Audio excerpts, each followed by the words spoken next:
Então, muito bom dia. Cumprimento a todos os presentes aqui no auditório da ANGE e também quem nos segue através do link do webinar. Vamos dar abertura à apresentação pública do nosso projeto RH 4.0, forecast e dimensionamento automático de equipas de retalho. Este projeto é um projeto desenvolvido em copromoção entre a Sisqual e a Universidade de Aveiro e foi um projeto financiado pelo Portugal 2020, Compete 2020, ao abrigo do Sistema de Incentivo à Investigação e Desenvolvimento Tecnológico. Hoje a nossa agenda será composta por estes 4 momentos. Primeiro, a apresentação da Sisqual, uma apresentação institucional pelo nosso vice-presidente, José Pedro Fernandes. Posteriormente faremos a apresentação de resultados da Universidade de Aveiro e da Sisqual.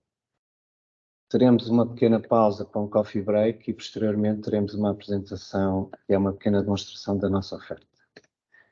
Passo a chamar de imediato o nosso vice-presidente, José Pedro Fernandes, ao palco. Muito obrigado.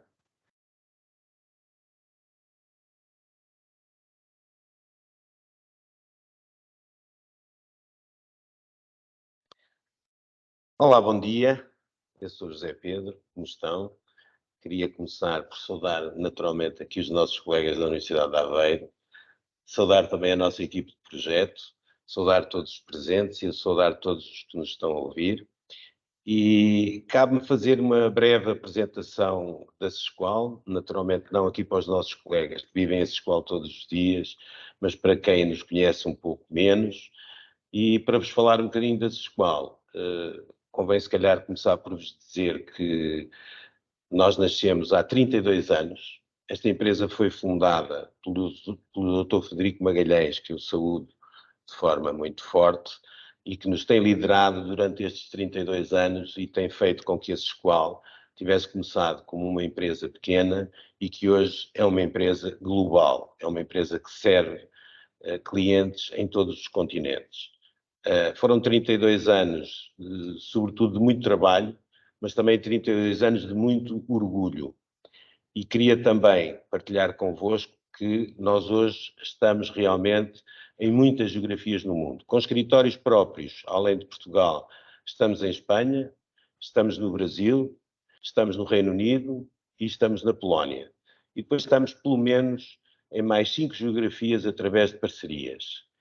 Estamos também em geografias onde normalmente também estão clientes nossos e que de alguma maneira nos transportam dentro de um processo de internacionalização e, portanto, a Sisqual é hoje uma marca que está presente praticamente em todo o mundo. E foram realmente 32 anos. Rodrigo está de parabéns, porque de facto foi um trabalho notável, muito difícil. Tenho uma grande admiração pelo nosso presidente, sobretudo porque mostrou ter a resiliência de nunca desistir e de continuar a insistir. Só isso nos permitiu, por exemplo, ter hoje uma operação com a força que temos no Brasil, onde muitas empresas portuguesas não conseguiram vingar, e a Sisqual é hoje uma marca de sucesso, por exemplo, no Brasil. Pois, queria também falar-vos que nós temos cerca de 1 milhão de colaboradores que são abrangidos pela nossa solução. 1 milhão de colaboradores que são abrangidos pela nossa solução em todos os continentes. Dizer-vos também que há 75 mil chefias que todos os dias usam a solução da Sisqual para gerir as suas próprias equipes. Essas 75 mil chefias são as pessoas com quem nós mais aprendemos durante todos estes 32 anos, porque nós somos uma empresa que procurou conhecer e desenvolver a nossa solução com base naquilo que é o chão de loja, com aquilo que é o trabalho de terreno, aprendendo aquilo que são os grandes desafios nas verticais onde trabalhamos e, portanto, acho que foi realmente muito importante tudo aquilo que nós, de forma muito modesta, mas também ambiciosa, aprendemos com estas 75 mil chefias em todo o mundo. Queria também partilhar convosco o seguinte: nós hoje somos uma empresa certificada e temos uma certificação em várias áreas, ok? Sobretudo a certificação que nós temos em termos de informação. Nós temos uma certificação de qualidade, da ISO 9001, que toda a gente conhece, mas depois temos certificações em gestão de serviços, temos certificação em segurança da informação, temos certificação em privacidade, temos certificação em segurança na cloud e fomos a segunda empresa em Portugal a ter uma certificação em cibersegurança. Eu posso dizer sem qualquer exagero que em termos de empresas na área TI, nós seremos provavelmente a empresa mais certificada em Portugal. E isto acontece porquê? Isto acontece porque nós entendemos que é fundamental usar as melhores práticas do mercado, usar aquilo que podem ser as grandes condições de segurança que hoje, num mundo que é cada vez mais inseguro, nós temos que dar a todos os nossos clientes.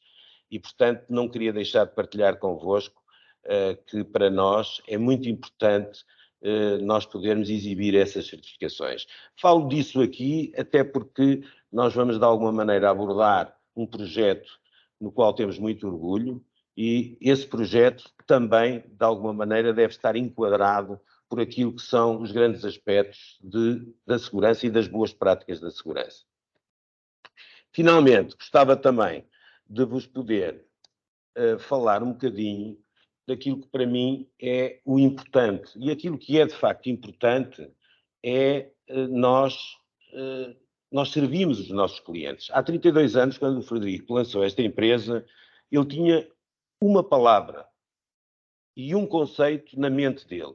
E 32 anos depois, essa palavra e esse conceito mantém-se, que é a produtividade.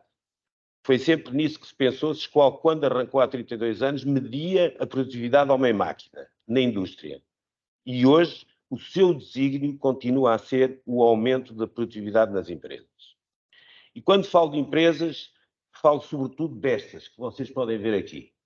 Começo por falar, por exemplo, na Metro Group, porque é absolutamente fantástico para nós termos conquistado uma empresa que fatura mais de 30 bi por ano, que está em cerca de 30 países e que nos adjudicou a sua solução para 22 países em todo o mundo. Portanto, temos finalmente um cliente que é um cliente global, é um cliente para o mundo inteiro e que confiou na Sesqual para poder ter uma solução de gestão das suas equipes em todo o mundo. Isso para nós foi um motivo de orgulho e uma conquista muito grande, foi mais um passo que demos para uma empresa cada vez mais internacional. Depois, quem é que, no fundo, são os líderes de mercado e aqueles que confiam em nós? Empresas com mais de 100 mil colaboradores, como é o caso da Mercadona, que fez um concurso para 20 fornecedores europeus e acabou por reconhecer que a melhor solução que podia ter era a Sesqual. E deixem-me dizer-vos, enfim, sem qualquer ponta de chauvinismo, nem nenhum outro conceito, mas é um orgulho para nós sempre que os espanhóis nos adjudicam ou nos reconhecem como os melhores para alguma coisa, porque eles têm alguma dificuldade em nos reconhecer dessa maneira. E, portanto, para nós foi um orgulho. E hoje a Mercadona, eu posso vos dizer, não é já só um cliente, é sobretudo um ótimo parceiro. Temos a Coca-Cola no Brasil, do grupo FEMSA, onde nós gerimos cerca de 30 mil colaboradores, mas onde temos a ambição de chegar a 150 mil. E depois, por aí fora, vocês podem ver, eu costumo usar um ditado que me parece que a sabedoria popular nos ensina imensa coisa ao longo de toda a vida e de todos os anos, e continua a ensinar. E nós temos muitos ditados, nós somos um povo que constrói a sua sabedoria naquilo que é a sabedoria popular. E a sabedoria popular diz-me com quem andas, dir-te-ei quem és. E, portanto, nós andamos com estas empresas que aqui estão há muitos anos. E é com esse orgulho que nós andamos e é com esse orgulho que nós continuamos a caminhar. De maneira que não vos canso mais, era só para vos dar uma pequena introdução. Queria agradecer naturalmente a vossa presença, agradecer a presença das pessoas que neste momento nos estão a ouvir nesta webinar e pedir aqui ao meu colega e amigo Martim Sousa, o professor Martim Sousa, que venha aqui dar umas palavras para nos poder então dar o primeiro enquadramento para aquilo que é o orgulho deste projeto conjunto com a Universidade de Aveiro. Muito obrigado.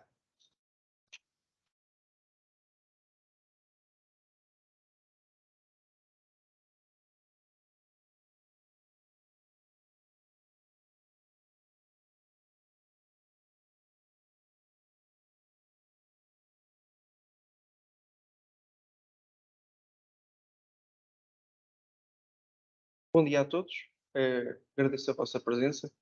Para quem não me conhece, o meu nome é Martim Sousa e estive como bolseiro de investigação na Universidade de Aveiro desde dezembro de 2021 para este projeto aqui da SISCOAL, que é o Forecast e Dimensionamento Automático. A estrutura da minha apresentação, inicialmente vou dizer qual é que foi, fazer uma breve introdução ao problema que nós temos em mãos e também objetivos, mas de um ponto de vista geral deste projeto. Depois vou apresentar alguns resultados que obtivemos aos problemas em concreto da previsão de fluxo de clientes e dimensão de equipas. Depois falo também, no ponto 4, como é que nós integramos, digamos assim, estes métodos que foram desenvolvidos por nós com o sistema da SISCOAL Workforce Management. E, por fim, no ponto 5, acabo fazendo uma síntese acerca dos objetivos que foram primeiramente definidos, foram ou não atingidos, e alguns pontos de melhoria para iterações futuras. Então, eu vou tentar que esta apresentação seja de forma que seja pouco técnica e pronto, espero que gostem. A SISCOAL, como sabem, tem vários serviços que fornece aos seus clientes, vários módulos. No entanto, neste projeto, nós apenas nos focamos em 2 módulos, no módulo de forecast e no módulo de dimensionamento, e nós tomamos, digamos assim, uma abordagem que utilizamos modelos de previsão para o que nós chamamos de séries temporais. E nós chamamos de séries temporais, basicamente é um conjunto de valores que são obtidos ao longo do tempo. Portanto, um exemplo de uma série temporal seria, por exemplo, a temperatura aqui na cidade do Porto, de forma diária, ao longo, por exemplo, dos últimos 2 anos. Isso seria uma série temporal. Outro exemplo seria, por exemplo, os dados de vendas de uma empresa ao longo do tempo. Tudo isto são séries temporais e, normalmente, estas séries temporais são obtidas em intervalos regulares, mas não tem que ser necessariamente assim. Dito isto, aqui no caso do retalho, as nossas séries temporais são séries temporais de clientes, de tickets, são vendidos, e estas séries temporais têm alguma complexidade e passo a explicar porquê. Porque são séries temporais que têm múltiplas sazonalidades, portanto há aqui padrões cíclicos a nível diário, semanal, mensal e anual. Por outro lado, também as lojas fecham, quer dizer, têm alguma intermitência, e todas estas questões são problemas que, digamos assim, colocam entraves aos modelos de previsão, porque têm alguma complexidade a nível de modelação, e por lado também temos ainda aqui a questão das mudanças de horário. Os nossos modelos podem ter aprendido padrões em horários que atualmente já não estão válidos, e tudo isto são questões que, portanto, têm alguma complexidade ao nível da modelação, e portanto julgamos que é um problema que é plausível para ser fruto de investigação da nossa parte. Pronto, depois destes modelos, dito isto, estes modelos, quer dizer, nós vamos tentar fazer previsões de fluxo de clientes, mas estes modelos, o nosso objetivo não será obter a previsão sempre correta. Nós temos que reconhecer que vamos ter sempre um erro, nunca vamos obter a previsão correta. O nosso objetivo é sim diminuir esse erro de previsão. Portanto, temos sempre aqui uma incerteza. Agora, esta incerteza é devida a vários fatores. Isto aqui não tem aqui uma lista extensiva dos fatores que levam a este fenómeno de incerteza, mas alguns dos fatores que passo aqui a explicar são, por exemplo, podemos estar a omitir algumas variáveis que contribuam para a previsão de fluxo de clientes, como, por exemplo, dados do clima ou eventos, ou até podemos conhecer estas variáveis, podemos conhecê-las, podem ser intuitivamente, podem ser fáceis, podemos conhecê-las facilmente, mas, por outro lado, podem não ser obtidas facilmente. Por outro lado, também, os dados que nós temos são sempre limitados, nunca são infinitos, portanto, quando vamos utilizar um modelo que tente capturar os padrões que estão nos nossos dados, acabamos também por ter incerteza devido à finitude dos dados. Por outro lado, os modelos também poderão utilizar premissas que não sejam as mais adequadas, que também conduzem também a incerteza. E, por outro lado, quer dizer, mesmo que tivéssemos nas condições todas ideais, por norma, os fenómenos naturais, portanto, este também é um fenómeno, por norma tem alguma aleatoriedade inerente a este processo e, portanto, teríamos sempre incerteza em todos os casos. Portanto, agora nós vamos construir estes modelos de previsão através de tecnologias emergentes, nomeadamente os modelos que utilizamos são modelos de machine learning. Para quem não conhece estes modelos, são modelos que colocam, digamos assim, os computadores a aprender autonomamente tarefas complexas através de dados. E depois ainda temos ali uma sub-área, digamos, neste espectro de machine learning, que é o deep learning, que é uma área que utiliza modelos que são baseados em redes neuronais artificiais, que têm por base tentam replicar o mecanismo como os humanos aprendem a informação, portanto tem aqui uma inspiração biológica. E estes tipos de modelos têm tido sucesso em diversas aplicações. Na condução autónoma, tem-se utilizado bastante estes modelos de Deep Learning. Aqui no processamento de linguagem natural, também temos a arquitetura dos transformers, que foi inventada em 2016 pela Google, que também tem tido sucesso na ferramenta que todos conhecemos e alguns já utilizamos do ChatGPT. E também existem outras aplicações ao nível de sistemas de recomendação, medicina, cibersegurança, etc. Agora, nós em caso concreto, o nosso caso de estudo, pertence ao caso de estudo de forecasting, que é um desta classe de problemas, utiliza também, pode ou não utilizar estes modelos de machine learning. Então, estamos a fazer previsões em séries temporais. Inicialmente, nas previsões em séries temporais, há algumas décadas, os modelos que eram utilizados eram sobretudo os modelos estatísticos, mas agora, como já temos maior quantidade de dados e também temos outros recursos computacionais, a literatura já começa a recomendar estes modelos de machine learning aqui também para fazer previsão em séries temporais. Agora, dito isto, previsões em séries temporais, quer dizer, pode ser, nós estamos aqui a fazer um problema de previsão de fluxo de clientes, mas existem outros tipos de problemas, por exemplo, podemos fazer previsão de admissão de urgências em ambiente hospitalar para cumprir algumas metas a nível de logística. Eu próprio, antes de estar neste projeto, também participei num projeto com a Bosch, em que criei modelos para previsão de vendas, também para fazer uma otimização da produção. Portanto, temos vários casos de estudo dentro da previsão em séries temporais. Nós aqui dedicamos-nos à previsão de fluxo de clientes. E a nossa abordagem, digamos assim, de um ponto de vista muito high level, nós temos os dados históricos, que são passados ao modelo. Isto é o input que vai ser processado pelo modelo. Pode ser, por exemplo, os últimos dois meses de histórico hora a hora do fluxo de clientes. Depois o nosso modelo, que já viu vários padrões semelhantes a este, faz uma previsão hora a hora de fluxo de clientes para o próximo mês. Portanto, estas previsões podem ser são sempre numa frequência horária, porque nós foi assim que optamos.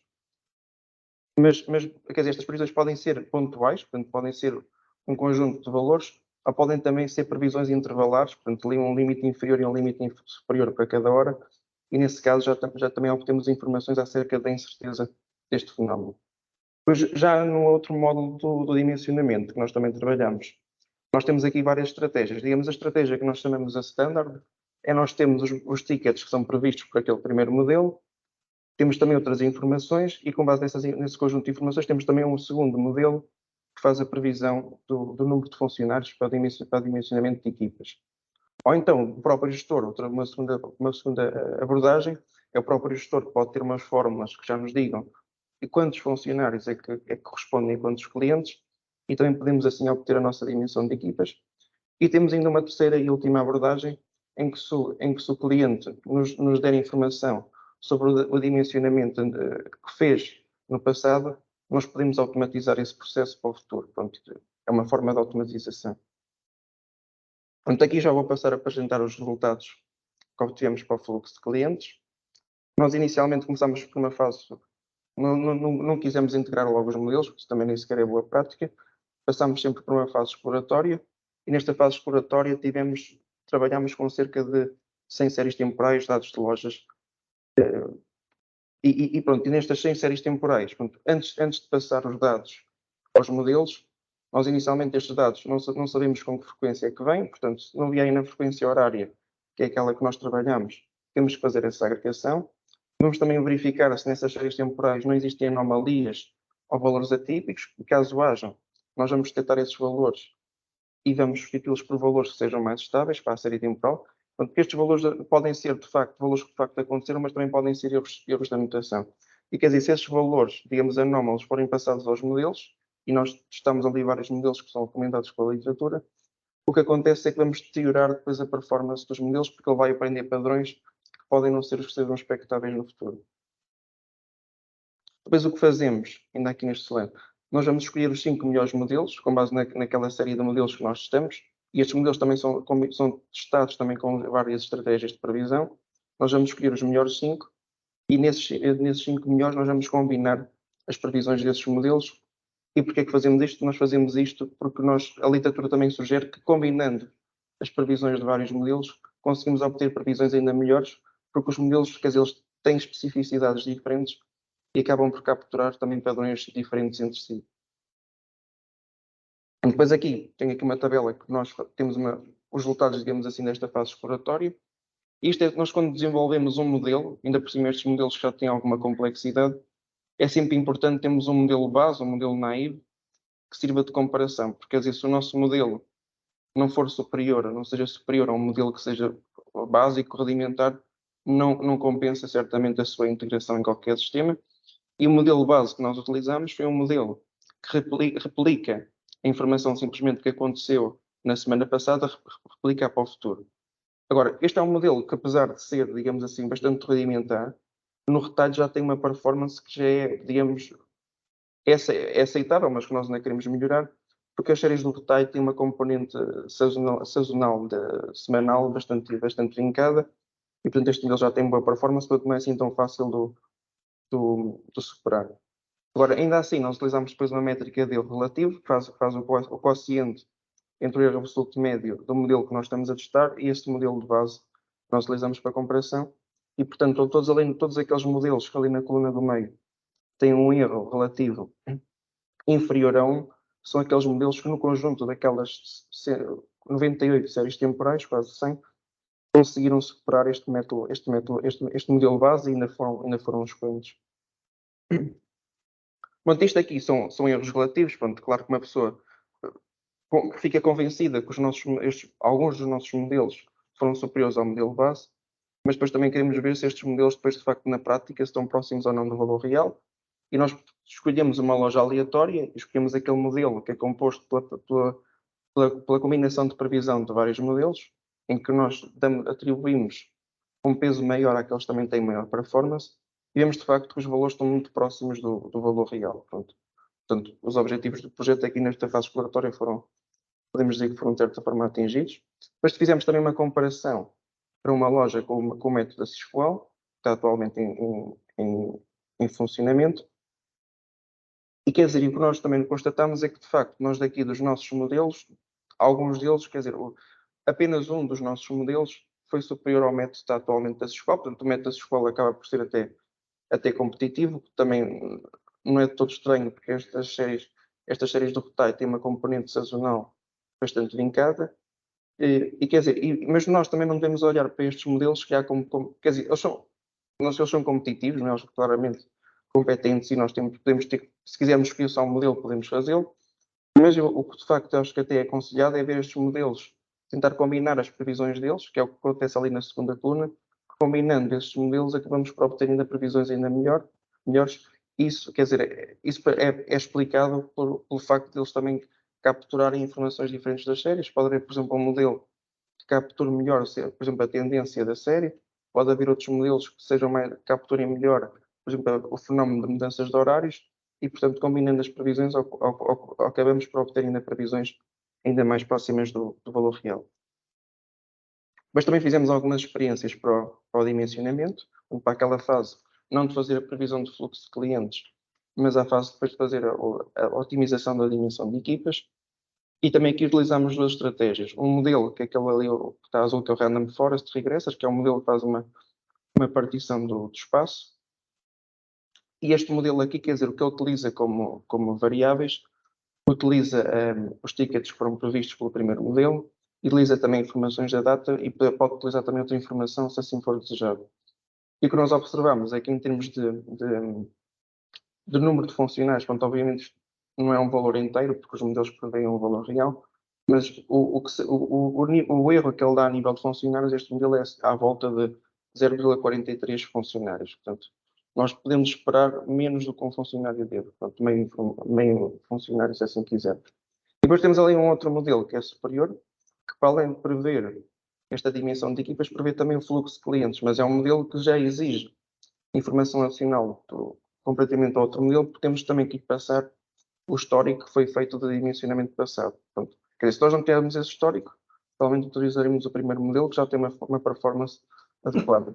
Mas se quisermos ainda ter um modelo superior, podemos passar essa informação do dimensionamento histórico, e temos este modelo que faz a previsão do fluxo de clientes e da dimensão de equipa simultaneamente. E isto, pronto, também este modelo é superior, e também não é todo estranho, porque os modelos, quando estão a prever fenómenos que acabam por ser correlacionados de alguma forma, também acabam por ter melhor performance. Depois, estes modelos que nós quisemos integrar no software da Sysqual, e a nossa solução desenvolvida é uma arquitetura faz o recurso ao web service e atualmente estão implementados 2 serviços, pronto, que temos, são os serviços fundamentais. Um primeiro serviço, que é um serviço para pedir um treino ao servidor do modelo, e temos outro pedido, quando o modelo já está treinado, para fazer o pedido das previsões. Esta comunicação entre o cliente e o servidor é sempre feita através do protocolo HTTPS, que é um protocolo seguro, e nós também fazemos a comunicação entre as partes utilizando um formato que é o JSON, que é um formato leve e também é interoperável e facilmente de lidar entre várias linguagens de programação.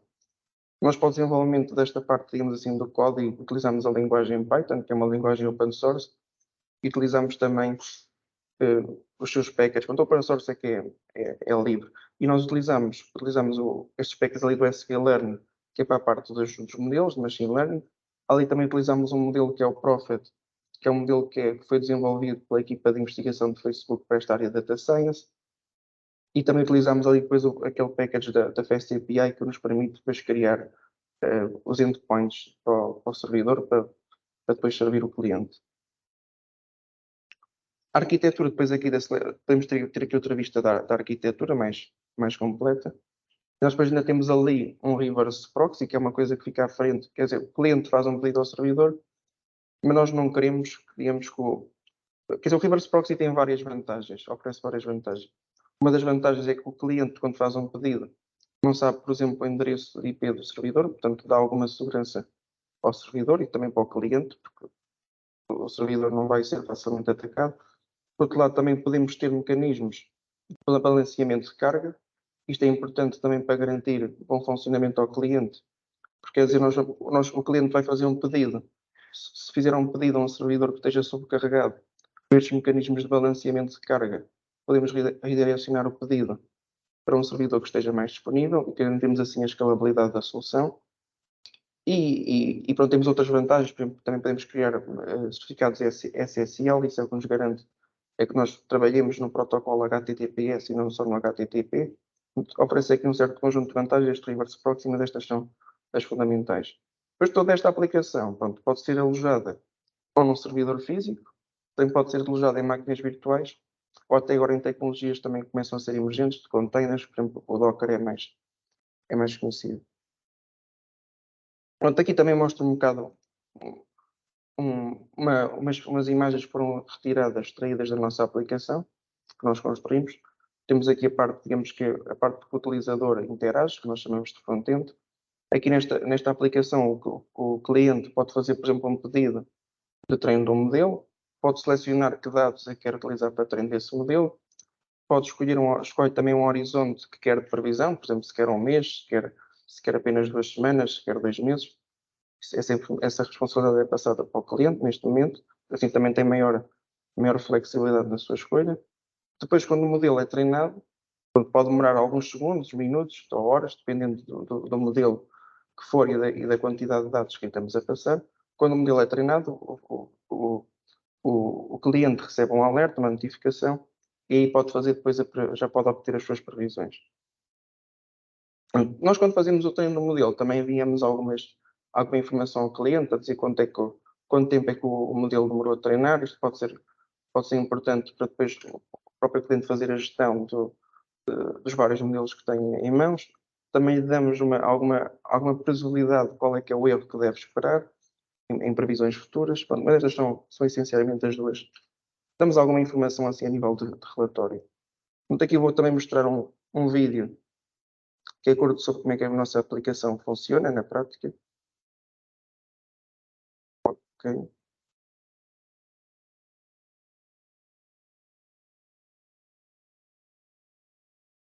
Eu acho que não está aqui a carregar no.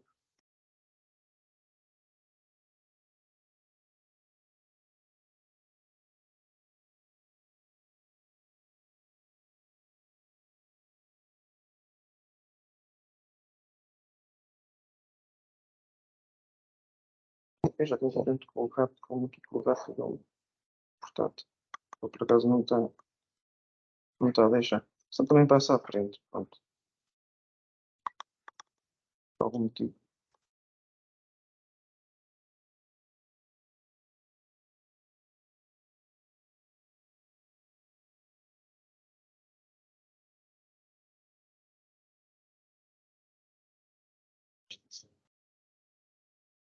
Depois está ali a professora a dizer pode haver alguma incompatibilidade a nível de formato, porque nós passámos isto para full screen. Não sei, pode ser por isso. Mas pronto, também não há problema. Mas aqui eu tinha não sei se posso continuar a apresentação. Ok. Portanto, aqui eu tinha um vídeo, pronto, que dava o exemplo de como é que é a nossa aplicação. Sim. Como é que a aplicação funcionava, mas eu também já expliquei. Era só um vídeo ilustrativo, o cliente faz um pedido de treino e depois pode utilizar o modelo para fazer previsões. Pronto. Todo este projeto nós julgamos tem relevância, pronto, para as empresas que são clientes da Sesqual, para assegurar a qualidade do serviço e também para fazer a otimização dos recursos humanos, entre outras coisas que me posso estar a esquecer ou não esteja a considerar. Por outro lado, também este estudo que nós fizemos teve alguma robustez, porque nós utilizamos modelos que atualmente são recomendados no estado da arte e utilizamos também um conjunto de várias séries temporais, portanto este estudo é robusto. Mas também desenvolvemos algoritmos de pré-processamento para os dados que são fornecidos aos modelos terem qualidade, serem estáveis. Depois também aqui outra conclusão do estudo é que muitas vezes nós temos vários modelos, mas não devemos considerar os modelos como concorrentes, a menos que queiramos só usar um. Mas se quisermos na perspectiva de obter a melhor previsão possível, se calhar o mais recomendado é combinar a previsão de vários modelos. Foi outra conclusão do estudo e que também está em consonância com a literatura. Mas também desenvolvemos um sistema, pronto, é aquele sistema que eu mostrei, para integrar os nossos serviços que temos a trabalhar na universidade com o software da escola. E depois outra vantagem, digamos assim, destes modelos de machine learning é que estes modelos otimizam os seus parâmetros nos dados e não, ou seja, não há qualquer processo aqui humano de ir ali afinar parâmetros ou selecionar parâmetros, portanto este processo é todo automatizado, é outra vantagem. E também investigamos num plano mais académico como é que poderíamos ter previsões, em vez de ter previsões que nós dizemos que são escalares, por exemplo, previsões só de um único valor, passar a ter intervalos de previsão que contemplem a incerteza do fenómeno. Isto depois também tem melhorias ao nível da tomada de decisão, porque nós estamos informados depois, nesse caso, da incerteza. E um caso de exemplo seria, como está ali naquela figura, passamos a ter, digamos assim, um intervalo admissível de valores futuros. Portanto, isto é uma coisa que podemos integrar na nossa aplicação em iterações futuras. Outra coisa que podemos considerar é que nós utilizamos sempre o histórico ou do dimensionamento ou do fluxo de clientes, mas podemos aqui introduzir variáveis adicionais para melhorar a previsão. Obviamente que o modelo também fica mais complexo, isso levará maior tempo de treino, mas depois é um trade-off que nós temos que considerar e otimizar.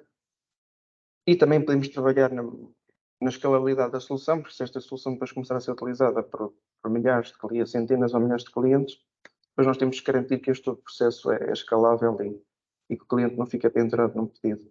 Por outro lado, também estes modelos para já nós garantamos os serviços que são essenciais, que é um pedido de treino, e depois quando esse pedido de treino já está concluído, o cliente pode fazer um pedido de previsão, mas no futuro há aqui outras soluções mais complexas que podemos considerar mecanismos de monitorização dos modelos e fazer o retreino automático. Isto é importante porque nós podemos treinar um modelo em 2021, no período de 2021, e esse modelo, por exemplo, no ano de 2022, comportou-se, digamos assim, razoavelmente, deu previsões que estavam próximas do valor real, mas em 2023, por algum fenómeno ou por mudanças macroeconómicas, o modelo deixou de ser válido nesse período, começou a deteriorar, digamos assim, a sua performance. Não é o modelo não deixa de ser válido, quer dizer, passa a dar previsões que não podem ser tão boas como no passado, e nós podemos acompanhar essa evolução do modelo, e quando nós verificamos que o modelo está a perder performance, o que nós podemos fazer é podemos acionar um mecanismo de retreino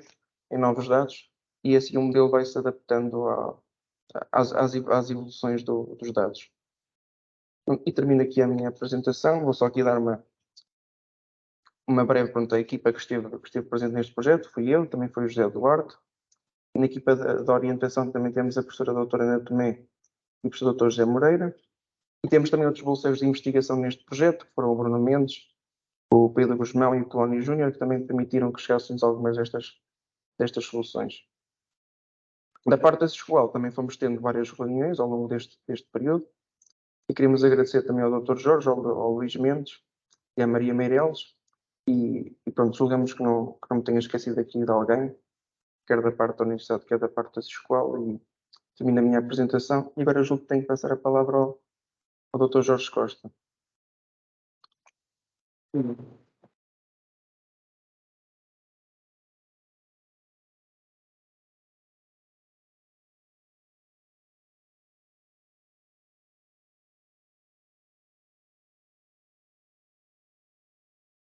Ora, muito boa noite, boa tarde, bom dia, conforme o sítio onde estão a ver. Estou aqui a ser ajudado pelo meu colega Henrique Bui, chamo-me Jorge Costa. Queria agradecer à ANI por nos ter dado esta oportunidade de fazer este projeto, que obviamente sem financiamento dificilmente teríamos a oportunidade. Obviamente agradecer à equipa da Sesqual de Dev e Implementação, e à equipa da Aveiro, obviamente, que nos ajudou bastante neste processo. E como vocês já dominam a área de Machine Learning, redes neuronais e séries temporais, eu vou tentar falar de outra forma, explicar aqui a diferença do nosso projeto para, digamos, o modelo que tínhamos antigo e um pouco também a lógica do mercado. Eu acho que com este projeto, a Sesqual, para além de já ter o WFM melhor do mundo, continuo a dizer isso, passámos a ter o forecast de dimensionamento melhor do mundo.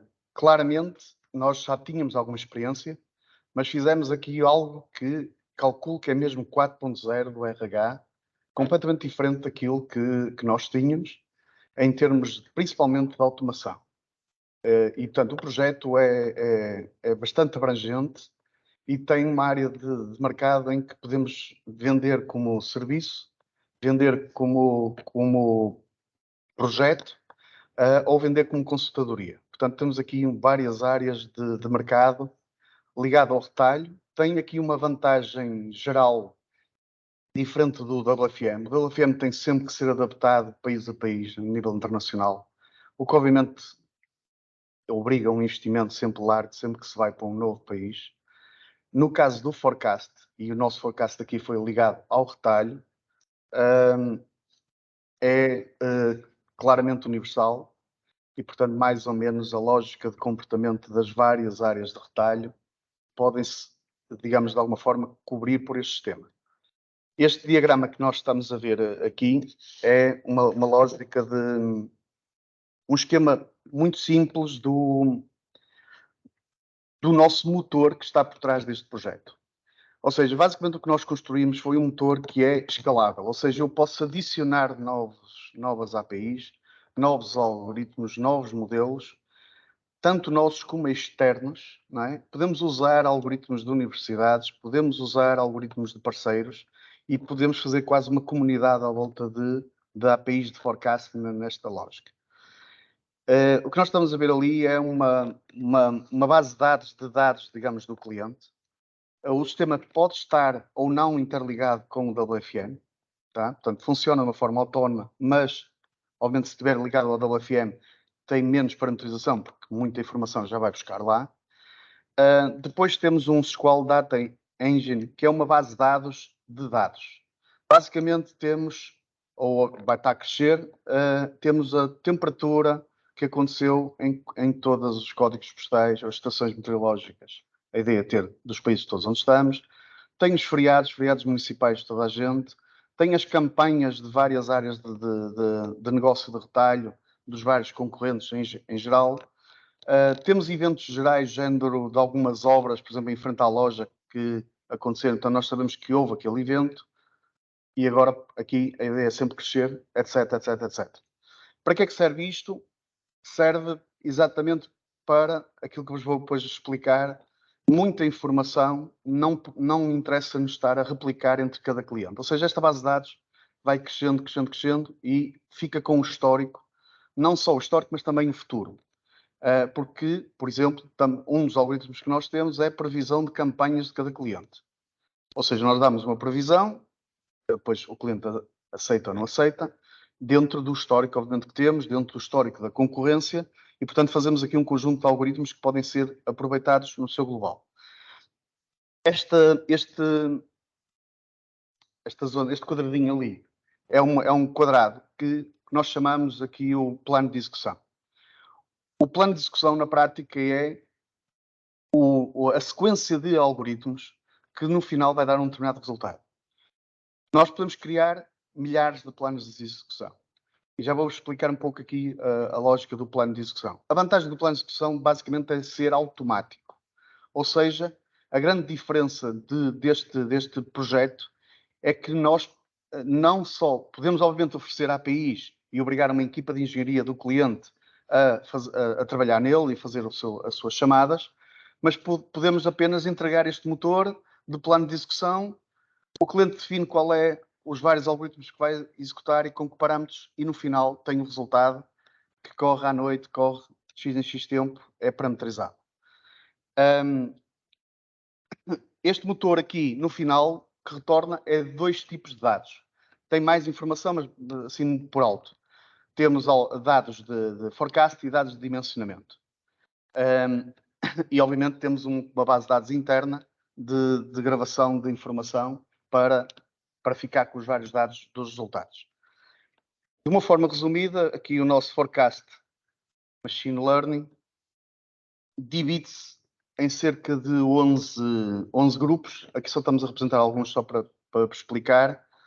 Essencialmente, são uma divisão dos algoritmos, cada um com o seu grupo de interesse, no sentido do que é que faz. A grande vantagem deste processo é que um cliente pode usar apenas parte disto. Pode usar, por exemplo, a parte de tratamento de dados e usar o seu forecast que tem interno. Ou então pode usar o nosso forecast. Ou pode usar o nosso cálculo de KPIs dos dados que tem. Ou seja, não é obrigatório usar o processo completo, pode usar parcialmente.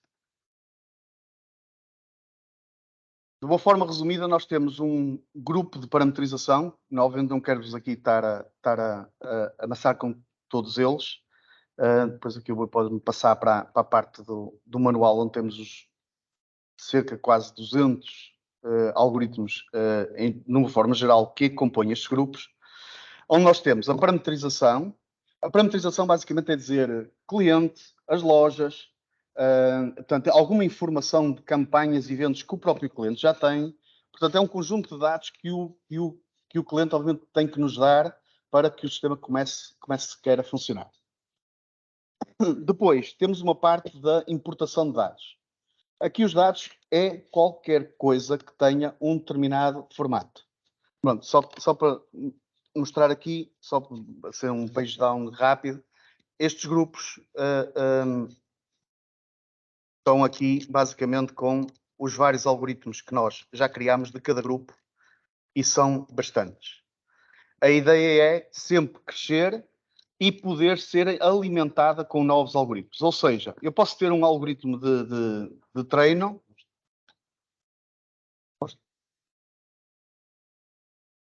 Não interessa.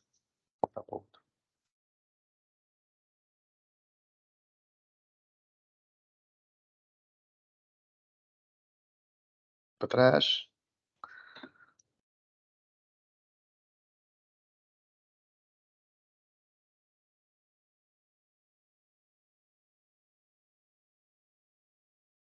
Pronto, temos a importação de dados, pode ser visitas, tickets, artigos, quantidade do que for, e podemos, todos esses processos, desde que tenham um formato, basicamente, de unidade mínima, loja, data, e depois hora, minuto, no limite pode ser ao segundo.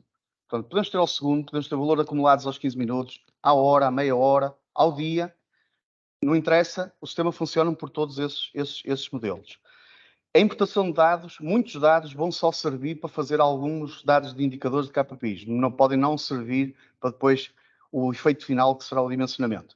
Mas não há problema em carregar, porque passamos a ter muita informação de dados, até porque outras coisas que vou falar à frente, interessa saber se aqueles dados têm realmente interesse para efeitos de forecast. Um dos problemas que nós encontramos muito em todos os clientes é problemas nos dados. Falta de informação duplicada, informação misturada de assuntos que não têm nada a ver umas coisas com as outras. Ora, se não fizermos uma espécie de uma limpeza de resolver estes problemas de dados, não obviamente vamos ter um forecast correto, não vamos ter um dimensionamento, e aqui é um dos principais erros que nós encontramos, digamos, no mercado. Não há propriamente motores de automação, de resolver problemas de uma forma automática. Todo o objetivo aqui, basicamente, é entrar dados e sair dimensionamento sem intervenção humana. Este é o objetivo do projeto e, na prática, funciona. Obviamente que, na parte aqui de encontrar problemas, poderá haver uma necessidade de intervenção, dependendo do tipo de problemas que o sistema detectar nos dados. Depois, obviamente, há um grupo de algoritmos de resolução de problemas. Depois há um grupo de estudos de comportamento. Este é uma parte do forecast que normalmente ninguém fala. O estudo de comportamento não é só dizer como é que funciona a segunda-feira típica de vendas. Normalmente há aqui um calendário, mais ou menos, há uma norma comum em todas as lojas, mas este estudo de comportamento, depois vou só destacar os mais ou menos mais relevantes à frente, para se perceber como pode ser muito útil para efeitos até internos de decisão nas empresas. Depois, obviamente, temos a associação de eventos de dados. Obviamente que isto vai ligar automaticamente à nossa base de dados, que já vai preencher 90%, provavelmente 80% dos eventos que existem no cliente, mas obviamente haverá específicos e é preciso associar. Depois tem o algoritmo de treino, algoritmos de previsão e algoritmos de dimensionamento e, no final, KPIs e, obviamente, exportação de informação para dados. O que é que eu vou destacar? Vou destacar aquilo que realmente é diferente e que não está no mercado de uma forma clara. E destes pontos todos, só alguns pontos agora estou a destacar, porque senão ficava bastante grande. A primeira questão é os dados estão errados. Em baixo está a falar aqui um caso de exemplo de outliers, onde nós temos situações onde, por exemplo, eu estou a analisar artigos e de repente alguém foi à loja e comprou 1000 CDs. Ora, a quantidade de artigos esticou para cima e não é um fenómeno repetível. Logo tem que ser retirado, digamos, dos dados. Então, existem algoritmos de suavização, nível médio, nível alto, nível baixo, depende, são parametrizações que depois cada cliente pode usar. A grande vantagem deste processo é que nós podemos simular, ora, vou correr o algoritmo de suavização baixo e vou ver o resultado do erro do forecast. Vou agora correr o do médio e vou ver o erro do forecast. E consigo saber qual foi os algoritmos de tratamento de dados que deram melhor resultado. E, portanto, eu posso pôr o processo a fazer por nós à noite. Exemplos, normalmente, que não estão focados nos dados. Os dados estão fora do horário da loja, não é? A loja fecha às 11, mas há vendas depois das 11. Às vezes a loja abre às 9 e às 8h59 existe uma venda. Esses dados não podem ser ou não devem ser retirados ou deitados ao lixo. A parte sazonal, e agora com o Covid ainda foi mais alterada, os horários da loja estão sempre a mudar. Estes modelos que vocês ouviram falar de machine learning, redes temporais, etc., são situações onde obriga que uma determinada informação esteja relativamente correta. Ora, o que é que fazem esses algoritmos? Digamos, de alguma forma, que transformam os dados de forma que eles fiquem todos numa mesma dimensão. No limite, faz algo do género. A loja nunca fechou às 23, vai passar a fechar agora e só tenho dados do histórico até que fecha às 22. Então, há um algoritmo que vai calcular essa expansão dessa hora ou a compressão conforme o caso. Por exemplo, uma Black Friday que o ano passado fechava às 22 e este ano alguém tomou uma decisão, vai fechar às 23, então vai ter que se fazer um forecast, vai ter que se fazer um dimensionamento, e isto não é provavelmente erros nos dados, mas são dados que têm que ser tratados. Se não forem tratados, obviamente não funciona.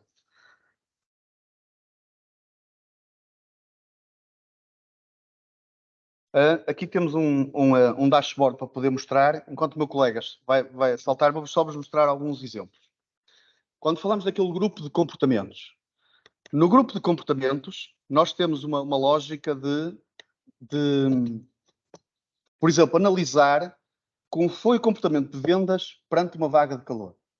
Nós não conseguimos prever a vaga de calor. Sabemos que em agosto vai haver vagas de calor, há probabilidade de vagas de calor, mas ninguém vai adivinhar qual é a semana que vai ter vagas de calor.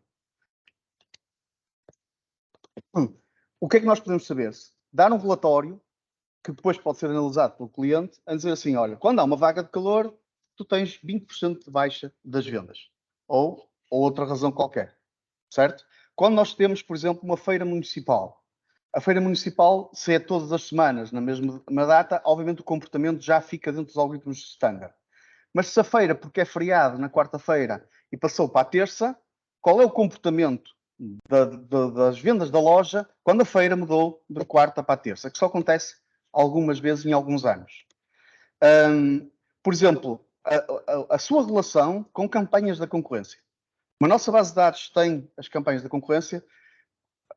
O efeito de a concorrência estar a fazer campanha e eu não estar a fazer campanha no mesmo dia, qual foi o efeito nas vendas? Foi uma campanha numa sexta-feira ou no fim de semana, IVA zero, qualquer coisa do género. Qual foi o efeito? Foi 10%, foi 5%, foi 0%.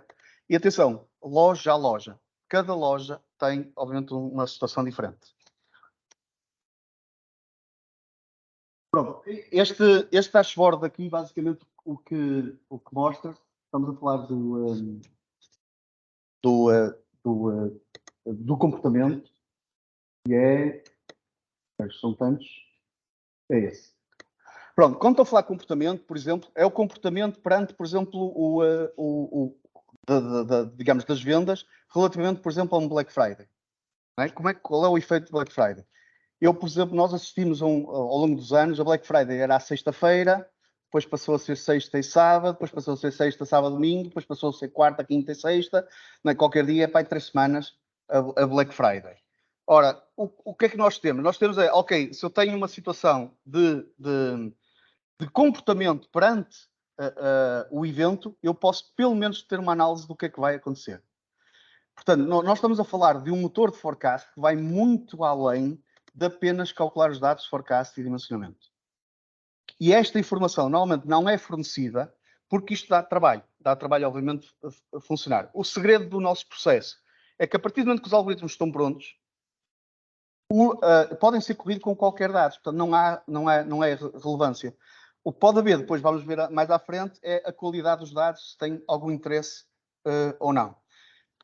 Uma das situações que este estudo de comportamentos faz é a previsão, por exemplo, se eu abrir uma Black Friday à quarta-feira e no histórico não tinha nenhuma Black Friday à quarta-feira. Tá? Eu lembro-me, por exemplo, de clientes como a Vorten lembrarem-se de fazer uma Black Friday na quarta-feira ou na quinta-feira e a loja fechar à 1 da manhã ou 2 da manhã. Pronto, que obviamente não há histórico, e estava uma fila enorme de pessoas à entrada para aquela hora especial da meia-noite. Portanto, estamos a falar de comportamentos que são repetitivos, de alguma forma conseguimos dar um estudo. Atenção, quando estamos a falar de dar estudo é quando o valor das vendas é 10, 15, 20% abaixo ou acima do normal. Não é? Aí é que temos uma relação. Parece informação que toda a gente sabe, mas uma coisa é um sistema automático. Pegar nos dados, eu tenho 100 lojas, tenho 2 anos de trabalho e eu corro o sistema automático, tem um relatório logo no fim com os vários comportamentos de todas as lojas, com todos os eventos, um relatório provavelmente com muitas folhas. Eu não foquei aqui, mas um dos pontos que aquele motor faz é gera um relatório full e um relatório resumido. Ou seja, sem fazer nada, eu tenho um relatório, digamos, para apresentar ao cliente, porque os algoritmos, cada um deles tem um protocolo, não foi focado, mas pronto, foi algo que nós criamos, em que ele próprio gera a documentação. Ou seja, o algoritmo ao correr vai gerar a documentação, de forma que eu perca pouco tempo para apresentar o relatório final, que é uma das situações onde se perde bastante tempo no processo antigo. Classificação, eu tinha aqui uma imagem mais estranha, depois troquei para esta para ser mais bonita. Isto é, outra vez, uma lógica do comportamento de dados e a sua distribuição. Também temos dashboards. Nós fizemos um conjunto de dashboards que permitem que o usuário consiga chegar ao sistema e mudar claramente os filtros. Quero ver artigos, quero ver visitas, quero ver a loja A, quero ver a loja B. Portanto, de alguma forma, consegue filtrar e ver o comportamento dos vários cenários. O que é que significa este quadro? Este quadro, na prática, significa que cada coluna, na prática, significa o número de dias em que as vendas atingiram um patamar, por exemplo, entre 150 e 200. Ora, o que é que nós temos? Temos um comportamento normal que faz uma curva normalmente grande de onde acontece a maior parte das vendas, ou o volume de vendas, ou os dias típicos são aquela curva grande. Ora, essas situações é o normal, só que depois acontecem situações especiais. Dias onde eu vendi pouco, correto? Que é um pouco este grupo, o grupo que estamos a ver em baixo. O grupo que estamos a ver em baixo, que pode ser situações que já conhecidas. O dia de Páscoa está aberto e há poucas vendas. Algum evento especial onde realmente há poucas vendas, numa situação em que eu sei que aquele volume de vendas aconteceu em alguns dias. E também sei que há situações especiais onde envolve vésperas de Natal, campanhas, onde um volume de vendas também foi fora do normal e também subiu para o sistema. O que é que o nosso motor faz? Pega nos dias que já conhece da base de dados e classifica automaticamente os eventos. Portanto, já sabe perfeitamente, ora bem, este é dia de Páscoa, portanto já sei, por isso é que tens vendas baixas. Aos outros dias que não conhece o evento, obviamente apresenta ao cliente para poder classificar. Mas às vezes estamos a falar de 4.000 registros, 20.000 registros, depende do número de registros que estamos a falar. O que é quase impossível, em termos logísticos, de classificar tudo. Então o que é que o sistema faz por defeito? Classifica com um evento chamado vendas grandes. Não sabe a razão, não sabe a causa, mas sabe pelo menos que aconteceu isso. As vendas pequenas pode ter acontecido porque houve uma inundação na rua, porque houve uma obra qualquer, que não há o registro do nosso lado e, portanto, não sabíamos a causa. Então, desta forma, estes dados que são de vendas altas ou vendas baixas ficam pré-classificados com eventos e fazem com que, a partir do momento que eu não estou a prever que vai acontecer esse evento no futuro, pelo menos nas contas, não vão contabilizar estes dias. Isto faz com que os resultados sejam claramente melhores. Basicamente, o que nós sentimos foi o mesmo algoritmo, o mesmo modelo matemático. Se tiver dados mais corretos, vai dar melhores resultados sem mudar o algoritmo, sem fazer um algoritmo novo, um algoritmo mais inteligente ou menos inteligente. Normalmente não se fala desta parte na área de forecast. Tá? Por isso é que eu estou-vos a dar aqui exemplos onde realmente é diferente e faz a diferença depois nos resultados finais. Deixa-me puxar para o outro.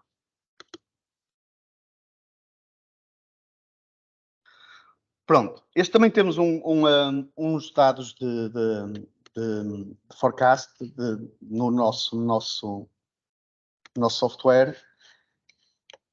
Este é um dos pontos onde muitas vezes ninguém fala, e estou a falar ninguém fala numa ótica de quando se fala de forecast, como se todos os dados servissem para fazer forecast. E na verdade não servem. Então nós criamos um algoritmo que mede a qualidade dos dados na ótica da estabilidade. Eu vou dar um exemplo. Eu posso ter uma curva típica de uma venda, será, digamos, começa a subir até ao meio-dia, depois desce até às 14, depois volta a subir até às 16 e depois baixa até o fim do dia. Os outros dias, sobe mais um bocado, desce mais um bocado, mas basicamente segue o mesmo comportamento. O comportamento ao domingo, por exemplo, pode ser diferente, porque sobe até ao meio-dia e depois desce até ao fim do dia. Portanto, é um comportamento que existe. Quando eu tenho dados em que o comportamento é todo instável, sobe, desce, completamente à sorte, estes dados não dão para fazer forecast. Quem está a dizer que o faz, está completamente a mentir porque é completamente impossível adivinhar o que é que vai acontecer. Nós temos algoritmos para resolver esse problema, que é os chamados algoritmos de produtividade. Ou seja, eu não tenho dados para fazer forecast, porque não consigo dimensionar, não consigo saber quantas pessoas é necessário, porque tanto preciso de muitas como preciso de poucas. Então, não existe essa situação. Então, nós medimos a produtividade. Basicamente, a produtividade é calcular o momento em que, no passado, conseguiu-se, pelo menos, fazer aquela produção. Então, se eu conseguir atender aqueles clientes, se eu conseguir atender aquela quantidade de artigos, vou assumir que, por fases do dia, de manhã, à tarde, à noite, por fases do dia, eu, no limite, conseguia sempre atingir aquela produtividade. Então, se eu consigo atingir aquela produtividade, tenho ou não tenho clientes, eu vou fazer um dimensionamento por produtividade. Isso faz com que o resultado que eu estou a dar de dimensionamento passa a ser útil. Porque o outro, ou seja, basicamente, é muitas vezes é igual ao que nós chamamos o dimensionamento empírico. Aquele chefe de loja, que já é chefe de loja há 20 anos, sabe de cor salteado no departamento X quantas pessoas é preciso, porque é um departamento onde as vendas são estáveis. Onde ele precisa de ajuda, se calhar é no departamento de caixas, é no departamento por causa ligado ao armazém, qualquer coisa relacionada com isso. Nos outros ele sabe muitas vezes de cor. O que o nosso software de produtividade vai fazer é, digamos, dar mais uma opinião para qual é o dimensionamento correto para esse tipo de informação. Vou dar o exemplo, num supermercado tem uma zona do talho que é muito volátil, não é? De repente vende muito, de repente vende pouco, e portanto os dados podem ser instáveis. O que este software faz é medir a estabilidade de 0 a 100.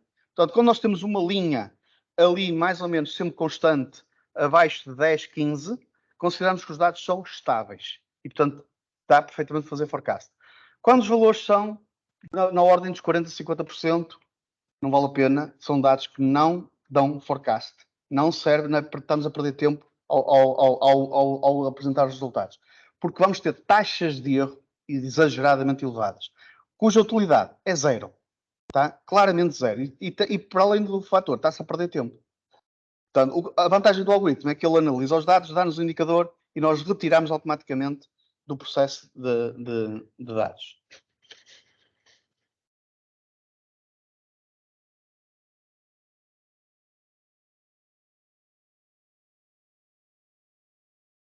Isto é outro ponto que não se fala.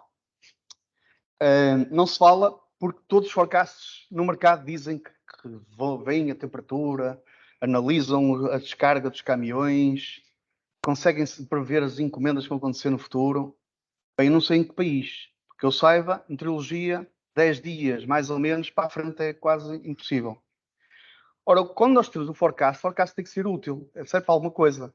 No nosso caso, o forecast serve para dimensionar uma equipa de trabalho. Por lei, isto não é só em Portugal, em vários países do mundo, o plano de trabalho tem que ser entregue ao colaborador tantos possíveis, com um mês de antecedência. O que quer dizer que nós estamos a fazer um plano de trabalho de horários que vai se guiar com um dimensionamento que foi calculado há 60 dias atrás, há 30 dias atrás, há 40 dias atrás. Portanto, não sabe nem quando vai haver vagas de calor, nem se vai chover, nem se vai haver tempestade. Portanto, não consegue recorrer a essa informação. Também não consegue ter uma noção de que o caminhão que vem com a carga de trabalho para o stock, qual é o número de paletes que traz. Porque hoje em dia o mundo é muito dinâmico e cada vez é mais em cima da hora a carga, a distribuição. Então, nós temos uma ideia, podemos ter uma ideia de previsão da carga normal, mas não sabemos real, com 30, 40, 50 dias de atraso. Hoje em dia está muito em voga as vendas online, vendas online quase, às vezes 50% vieram ontem. Quer dizer, vieram no próprio dia, quer dizer, nem dá para prever, muito menos com 30, 40, 60 dias à frente, o valor real. Portanto, quando se fala em forecast que olha para a meteorologia, claramente é errado, não existe isso. O que existe é um forecast de curto prazo. Esse sim existe. Forecast de curto prazo não é um forecast de planeamento. Forecast de planeamento usa eventos que conhece, usa dados que conhece, não usa dados que não sabe. Forecast de curto prazo pode ser útil, mas já numa ótica diferente. O horário já foi entregue aos colaboradores, as pessoas já marcaram férias, já marcaram os dias de folga, e não posso chegar ali e de repente, porque vai haver uma vaga de calor, o meu ramo de negócio, normalmente com uma vaga de calor, tem, por exemplo, um aumento de 30% nas vendas, mas eu descobri a vaga de calor tipo 7 dias antes. Os horários já estavam todos estabelecidos, já estava tudo definido em geral. O que é que se pode fazer com um forecast de curto prazo? O sistema pode calculá-lo, na prática é outra versão de forecast, e pode ajudar o WFM para dar um indicador à chefia da loja a dizer, ora bem, tens aqui colaboradores a menos ou colaboradores a mais esta hora. O que é que a chefia pode fazer? Se calhar aquilo que a lei permitir fazer. Não é? Pode se calhar usar banco de horas, pode se calhar mudar a refeição mais para a frente, mais para trás, pode tentar pedir para fazer horas extras se vir que é necessário. Isto na parte positiva, ou seja, na parte em que eu estou a acrescentar trabalho, e depois há uma parte, digamos, negativa, onde vai haver uma tempestade, sei claramente que as vendas vão baixar, posso gastar banco de horas das pessoas para casa, posso aproveitar, por exemplo, a fazer outras tarefas na loja, porque sei que vou ter recursos disponíveis que não vão estar dedicados à venda, porque soube esta informação, mas não posso pegar no horário, criar um horário novo e gerar. Por acaso, nos países nórdicos, isso é possível. E, portanto, eles quase com uma semana de antecedência, o horário que entregaram deitam fora e criam um novo. Em Portugal, em Espanha, nos países latinos em geral, e obviamente muitos países nórdicos já estão a tentar mudar essa forma de trabalhar, por causa da qualidade de vida do colaborador. Uma mínima antecipação do que é que ele vai fazer, se vai ter folga, se não vai ter folga, se trabalha de manhã, se não trabalha de manhã.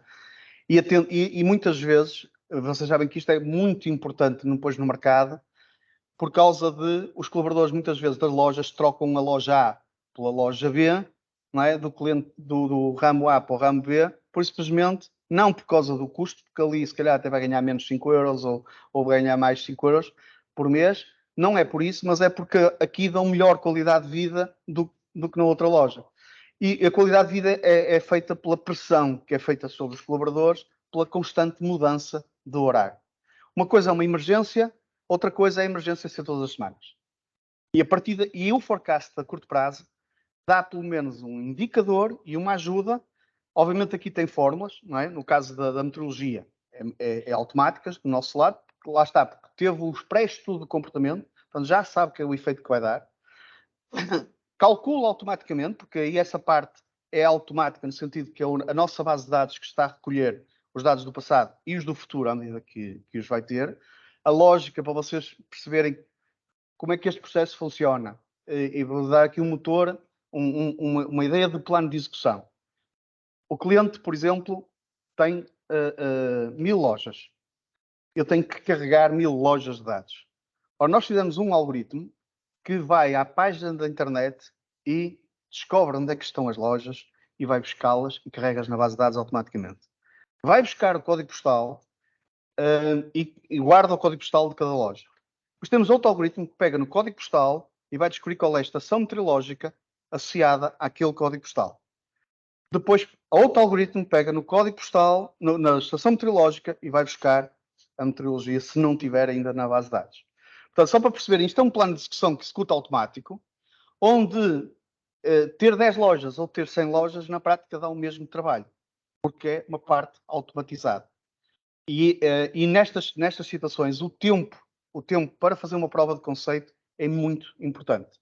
Para além de, obviamente, o erro humano, que depois causa aqui situações que são complexas de detectar, porque com um volume de dados muito elevado é difícil de andar atrás de um erro nos dados. Isto para vos dizer o tal plano de execução. Imaginem, por exemplo, que há um cliente que quer só usar o forecast de curto prazo. Não quer mais nada, não precisa de mais nada, quer usar a ferramenta forecast de curto prazo. Então pode utilizar essas APIs, pode executar os planos de execução já feitos e o que nós vamos construir é planos de execução já pré-determinados por área de negócio.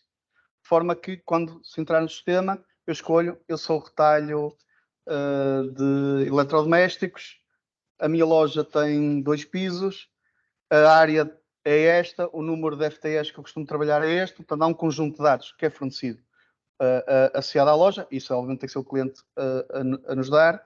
Já agora tínhamos outro algoritmo também automático para detectar campanhas, mas os antivírus estão-nos um pouco a tramar e disseram quem és tu que andas aqui a mexer nas páginas de uma forma automática, portanto tivemos que reduzir. Outro ponto que foi relevante é que quando nós desenhámos este projeto, a internet tinha campanhas isoladas e claras. Hoje, o retalho tem campanhas todas as semanas. Portanto, já não se consegue distinguir o que é uma campanha do que é uma campanha. Aquilo é todos os dias há campanhas, todos os dias há, e portanto, na prática, os eventos já se tornaram diferentes. Isto é, obviamente, é evolutivo e a ideia da nossa base de dados de eventos claros é exatamente para poupar esse esse tempo de trabalho. Até porque eu consigo saber dos 4 ou 5 campanhas que normalmente cada cliente faz, consigo saber exatamente a lista da concorrência e saber exatamente o comportamento que acontece nas lojas perante os dados. No caso do caminhão,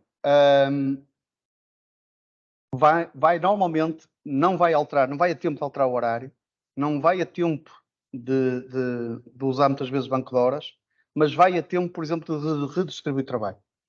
Eu tinha pensado 3 horas para descarga do caminhão, afinal vão ser precisos 5. Ou afinal só é preciso 1. E portanto, desta forma, pelo menos com 1 dia de antecedência ou com 2 dias de antecedência, a chefia pode tentar saber se vai deslocar um colaborador de um setor para o outro para poder ajudar a resolver este problema. Não vai a tempo, digamos, de planeamento de horários, mas vai a tempo de distribuição de tarefas. Isto obviamente ligado também à preparação de encomendas, cada vez mais online e cada vez mais difícil de prever. Para terem uma noção, na altura do Covid, as empresas tiveram 10, 20, 30, 40% de aumento nas vendas online.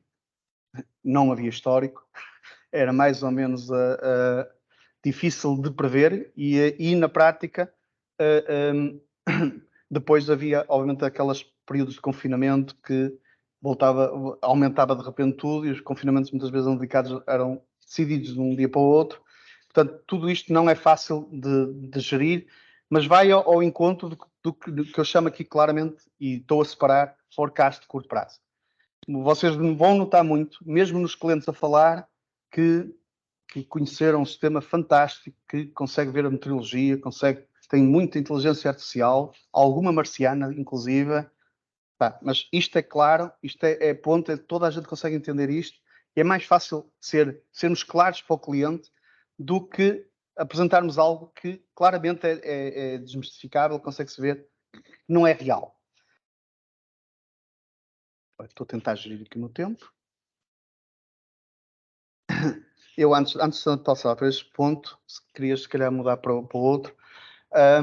Nós temos um conjunto de dashboards que são aqueles que consideramos úteis para o gestor da loja, para o setor da loja, o chefe do setor, para o gerente, para o CEO, de forma que rapidamente consigam consultar informação.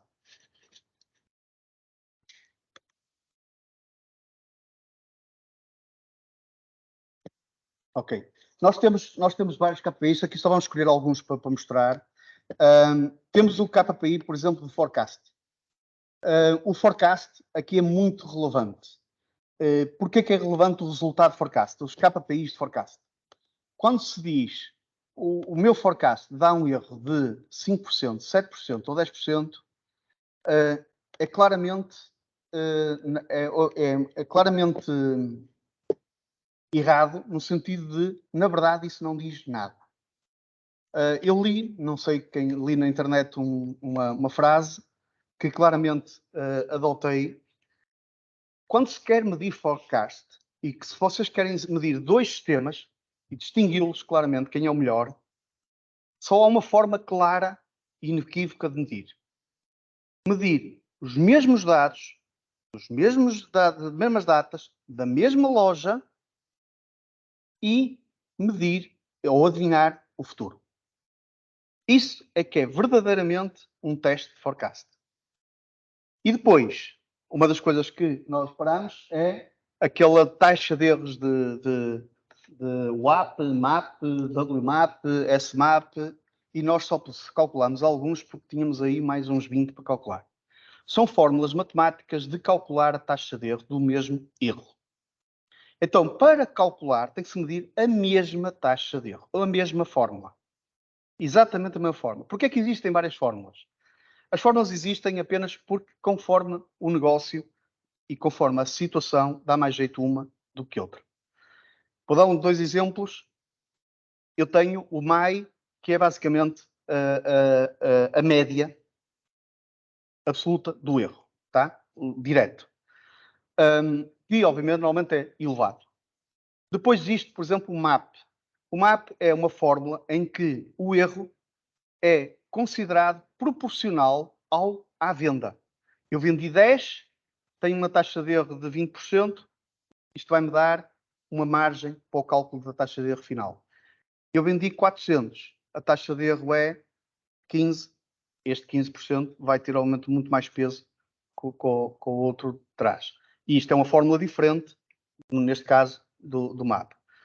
O WAP, já agora, só para ver outra diferença, que é, se calhar, o mais usado no retalho, é a margem de erro é dada pelo período de tempo que é mais importante para a loja. Se à segunda-feira de manhã não é nada relevante, o meu erro, eu dou pouco peso. Se à sexta-feira de tarde ou à sexta-feira à noite é muito relevante o erro, aí eu dou mais peso a esse período.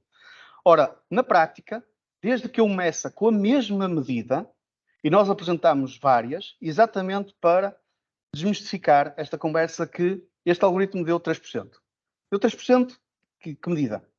Correto? Portanto, é muito fácil de calcular, portanto, é importante termos esta noção. Igual, tá? Podes não estar a mostrar, mas é exatamente igual para o erro do dimensionamento. E porquê é que eu estou a focar aqui o erro do dimensionamento? Até foi os meus colegas do Brasil que há uns anos atrás nos deram esse toque dessa ideia. Vou dar um exemplo muito simples para perceberem que, na verdade, o que mais importa é o erro do dimensionamento. E vou dar um exemplo. Eu previ que amanhã, das 10 às 11, uma determinada loja vai ter 12 clientes. Por cada 10 clientes, eu preciso de um colaborador, por exemplo. Imaginem uma dimensão desse género. Quer dizer que eu vou alocar 2 colaboradores. Na verdade, o forecast falhou 40%. Não foi 12, foi 17 que entraram na loja. Os 17 deu dimensionamento 2 pessoas. Eu falhei 40% no forecast e 0 no dimensionamento. Que é o real, o resultado final, eu dimensionei bem ou mal. Independentemente do forecast. Então, o erro de dimensionamento, que normalmente também ninguém apresenta, porque também existe o inverso. Eu tinha previsto 19 e previ 2 pessoas, e o que aconteceu foi 21, uma taxa de erro reduzida, mas um erro de dimensionamento enorme, porque 2, 3 pessoas dá logo 30 e tal % de erro de dimensionamento. Portanto, o erro do dimensionamento é o erro efetivo, é aquele que realmente vai dar efeito final. E por isso é que nós apresentamos este indicador para saber se o erro de dimensionamento devia estar muito perto de 0. Isso, porque então o WAP, tal, as horas mais importantes de venda da loja, devia estar muito perto de 0, independentemente do erro do forecast. Já agora, um pormenor que eu não falei, ou acho que não dei a entender, foi pode pôr o indicador dos custos já agora. É a questão de... Agora começam a perceber a importância de executar num plano de execução automático os vários algoritmos. Eu posso executar com os mesmos dados, com o mesmo mês, vários algoritmos com vários parâmetros diferentes. E consigo saber, pelos dados do passado, qual foi a verdadeira taxa de erro das várias medidas que aconteceram. E atenção, muitas vezes, neste mês, foi o algoritmo A o melhor e no mês seguinte foi o B. Portanto, isto não é provavelmente uma ciência exata. Este gráfico ali é importante. Porquê? As empresas, a administração, muitas vezes tem que tomar decisões se a loja fecha às 22, se fecha às 23, se abre ao domingo de tarde, se não abre ao domingo de tarde. Como nós conhecemos o custo do colaborador, como conhecemos o forecast que estamos a calcular para a loja, como conhecemos o dimensionamento que prevemos para a loja, nós conseguimos saber se aquela hora vai dar lucro ou não vai dar lucro sequer. Claro que a loja também sabe que de manhã, a primeira hora, normalmente nunca dá lucro, não é? Mas não é por isso que deixa de se ver, mas muitas vezes não tem este indicador. E o facto de saber e começarmos a comparar lojas, podemos ter uma noção melhor, porque se calhar há uma loja que a administração não sabe, que a segunda-feira de manhã dá sempre prejuízo. Pensa que é só a primeira hora e afinal não é. E portanto é importante termos estes indicadores de uma forma mais automática para podermos obviamente revelar. Penso que há vários, mas só para não estar aqui a focar. Este último... este último slide. É o slide que eu quero mostrar, porque da mesma forma que eu vos falei entre o dimensionamento, o erro de dimensionamento e o erro de forecast, se repararem, todos que falam de forecast, ninguém fala de erro de dimensionamento. Absolutamente ninguém fala do assunto.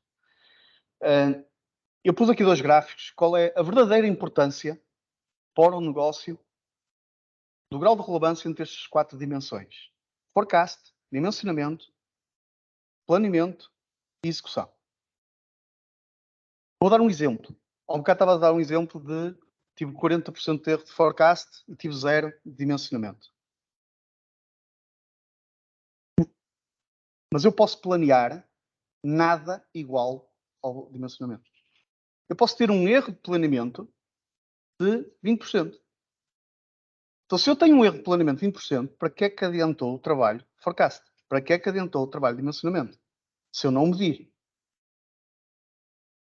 Mas até isso planeei impecável.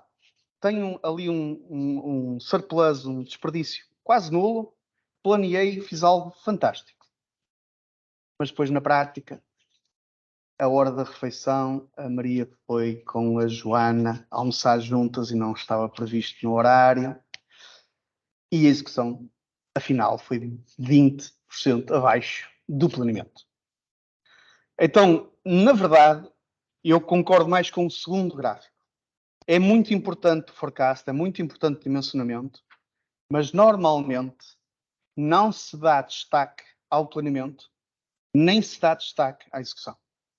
No retalho, o parente pobre do negócio é o RH. O parente mais rico é o armazém, é as compras, etc. Ninguém dá verdadeiramente importância ao RH, à execução.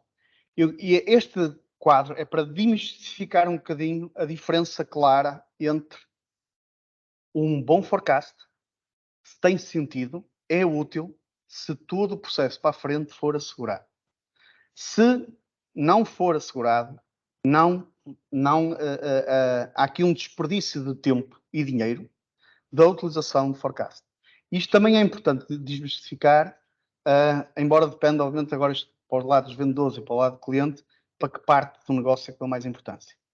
Dão mais importância ao forecast, ok, usem o gráfico da esquerda. Se apercebem que, afinal, os problemas, a empresa quer mudar de sistema porque está com problemas, realisticamente, se forem medir os problemas, se fizerem uma auditoria, os problemas estão na execução, porque estão no planeamento, estão para trás. E, portanto, isto é importante diversificar. Porque é que normalmente não se fala deste assunto? Porque para falar deste assunto é preciso ter o processo completo. É preciso ter o forecast, dimensionamento, planeamento e execução. E poucas empresas no mundo têm isto e a este nível. A grande vantagem deste projeto é que nós colocamos o forecast e dimensionamento ao nível do WFE. Tá? Nós já sabíamos que tínhamos este objetivo. Este projeto ajudou-nos claramente a chegar lá. Ainda está muito para crescer, mas é claramente uma dimensão completamente diferente do negócio, como já perceberam. E se vós lerem outros concorrentes, lerem outros processos parecidos com este, vão reparar que todos estes pontos que eu dei destaque aqui não falam absolutamente nenhum. Todos os dados dão para fazer forecast. Há algoritmos especiais que adivinham e cortam ruído. Não sei como. Deve ser por milagres que alguns fazem. Portanto, o que é que eu quero justificar? Nós fomos avaliar o erro. Nós fomos ver a causa. Porque é que neste dia falhámos 30% a esta hora? E depois vamos ver a causa. A causa foi, o sistema foi sazonal, foi ver o sistema, mas depois considerou um dia, por exemplo, que na verdade houve um evento, que houve um pico de elevado, que não é repetível. Portanto, estes algoritmos o que vão fazer é tratar os dados para que depois o resultado de forecast seja realmente correto. A outra vantagem que temos deste processo e do motor, lembra-se que vou voltar aqui um bocadinho para trás só para buscar a base, o início de todo este processo.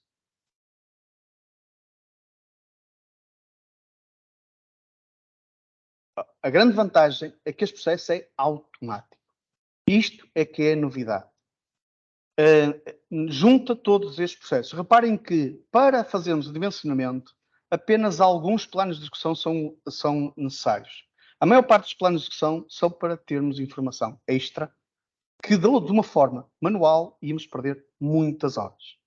E essa informação é tanta informação que depois dá, obviamente, para poder distribuir. A outra vantagem é poder incluir algoritmos externos. Ou seja, nós podemos chamar os outros podem usar. Desde que respeitem o protocolo que foi falado pelo meu colega, há um protocolo para cada modelo. Eu posso ter, por exemplo, imaginem um detectar erros nos dados.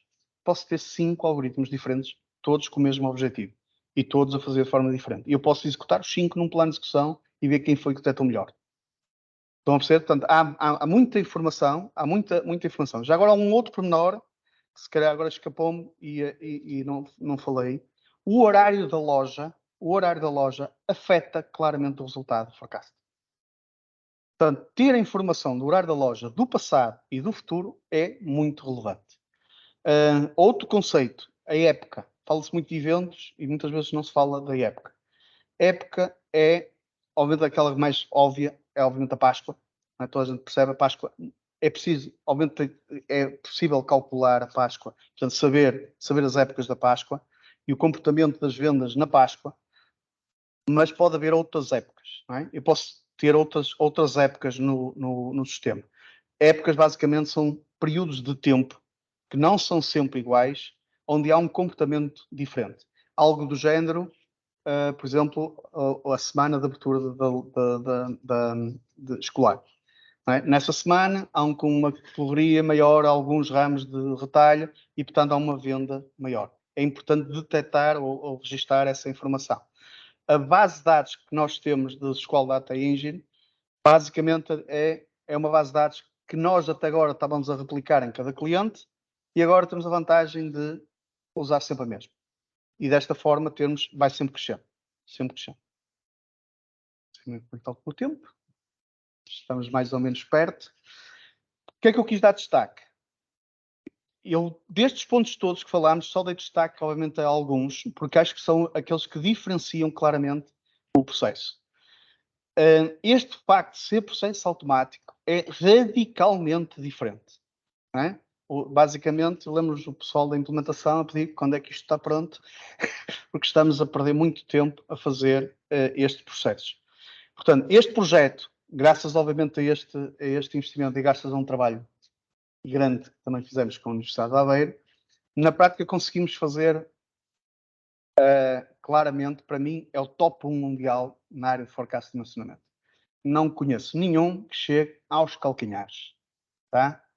Já digo isto do WFM, digo isto agora do forecast. Nenhum que chegue aos calcanhares. Não tenho medo nenhum de fazer um teste de forecast sério, que é com os mesmos dados e, portanto, com a mesma medida. Isso sim é sério. Portanto, muito obrigado a todos. Vamos fazer uma pausa de 10 minutos para café e depois a seguir tenho a Carla Gomes para mostrar uma parte do sistema. Muito obrigado. Muito bem, bom dia a todos. Vou só dar um minuto para a audiência se puder acomodar novamente na sala. Bom dia a todos que me estão a assistir no webinar. O meu nome é Carla Gomes e cabe-me a mim agora mostrar um bocadinho o que é isto tudo do forecast e dimensionamento e qual é que é o resultado disto para um chefe de loja, para uma pessoa que está no terreno, para aquelas pessoas que têm que gerar os horários e têm que analisar e ver todos estes dados que estivemos a falar durante toda a manhã.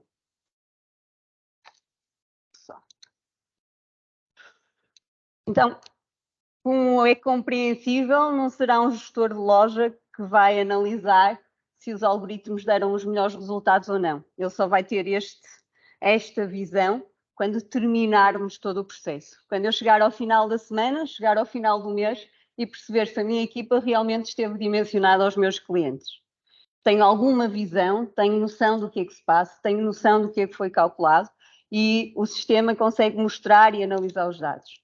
Todos os algoritmos que estivemos cá a falar são depois integrados na nossa ferramenta e a partir daí trabalhados para a área de dimensionamento, para eu conseguir identificar exatamente quantas pessoas tenho que ter a cada hora, em cada tarefa da minha operação e ver depois no fim o ajuste e a geração automática dos horários e dos planeamentos do meu dia de trabalho, da minha função, o que é que eu vou estar a fazer ou o que é que me é permitido fazer mediante a minha competência. Como falamos, são várias as análises que se podem fazer ao longo de todo o processo de geração do algoritmo de forecast. Eles são carregados dentro do sistema, quer pelo novo algoritmo, a nova funcionalidade, quer integrados depois no sistema para análise de dados. O que eu vou analisar aqui, exemplo, é as curvas dos estimados, por exemplo. Estou a ver um dia do mês de novembro e eu consigo identificar aqui qual é a minha curva dos estimados, o que é que eu estou a fazer, qual será a minha tendência de clientes ao longo deste dia. É claro que para o chefe da loja eu vou ter só esta noção, eu vou ter uma curva no meu horário. Mas eu, como responsável, eu como depois quero ver o resultado final, quando há a integração dos dados reais, deste pisco, é óbvio que eu vou fazer a comparação lógica que é, ok, tudo bem, isto foi gerado pelo sistema, foram lá os algoritmos dos especialistas, eu sei lá muito bem se isto funciona ou não, vamos ver com a realidade. Portanto, eu como chefe de loja, não estou preocupado se o meu algoritmo teve a ver a meteorologia, se o meu algoritmo teve a olhar para as lojas, se a taxa de falha é 1 ou é 0. Eu quero é que a minha curva se aproxime o estimado e quando me cai o real, seja o mais próxima possível. Porque quer dizer que o forecast que me dimensionou a loja está correto. O forecast que me disse quantas pessoas eu tenho que ter para fazer cada tarefa está correto.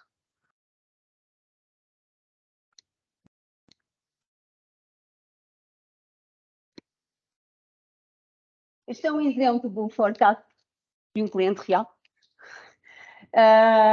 E o que nós estamos a ver aqui é um mês por cada dia da semana, ou seja, segunda com segunda, terça com terça e não um com um, como estamos a analisar. E como estamos a ver aqui, também vejo os picos de dados. Nós estes picos de dados, estas grandes diferenças, já as temos classificadas nos eventos, classificadas nos dados que nos foi anteriormente dados, e se isso acontecer, eles já não vão acontecer. Estes picos são suavizados, como há pouco o Jorge Costa identificava.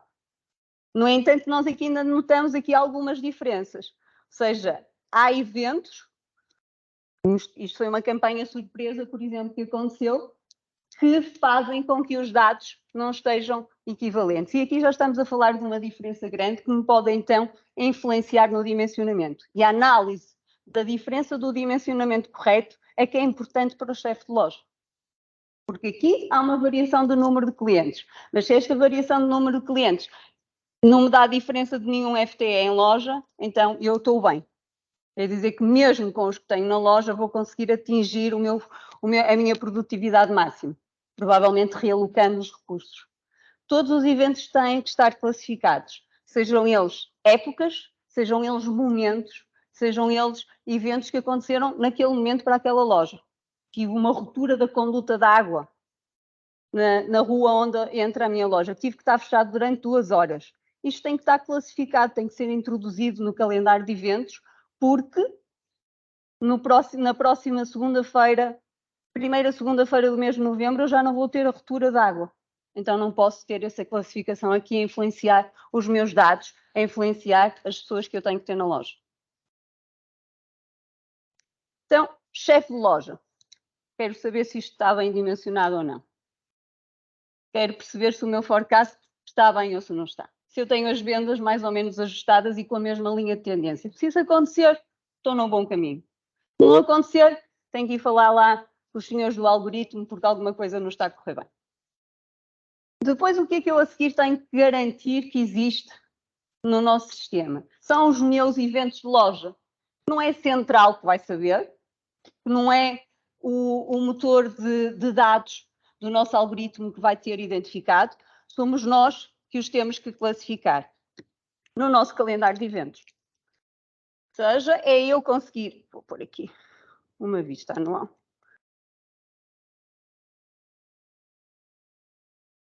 é eu poder classificar eventos. Cada uma destas cores representam um evento. Este aqui é uma época, durante este período foi a Páscoa, portanto, todos os dados que vão estar a calcular o forecast para esta época estão relacionados com os eventos de Páscoa identificados anteriormente. São estes que são identificados.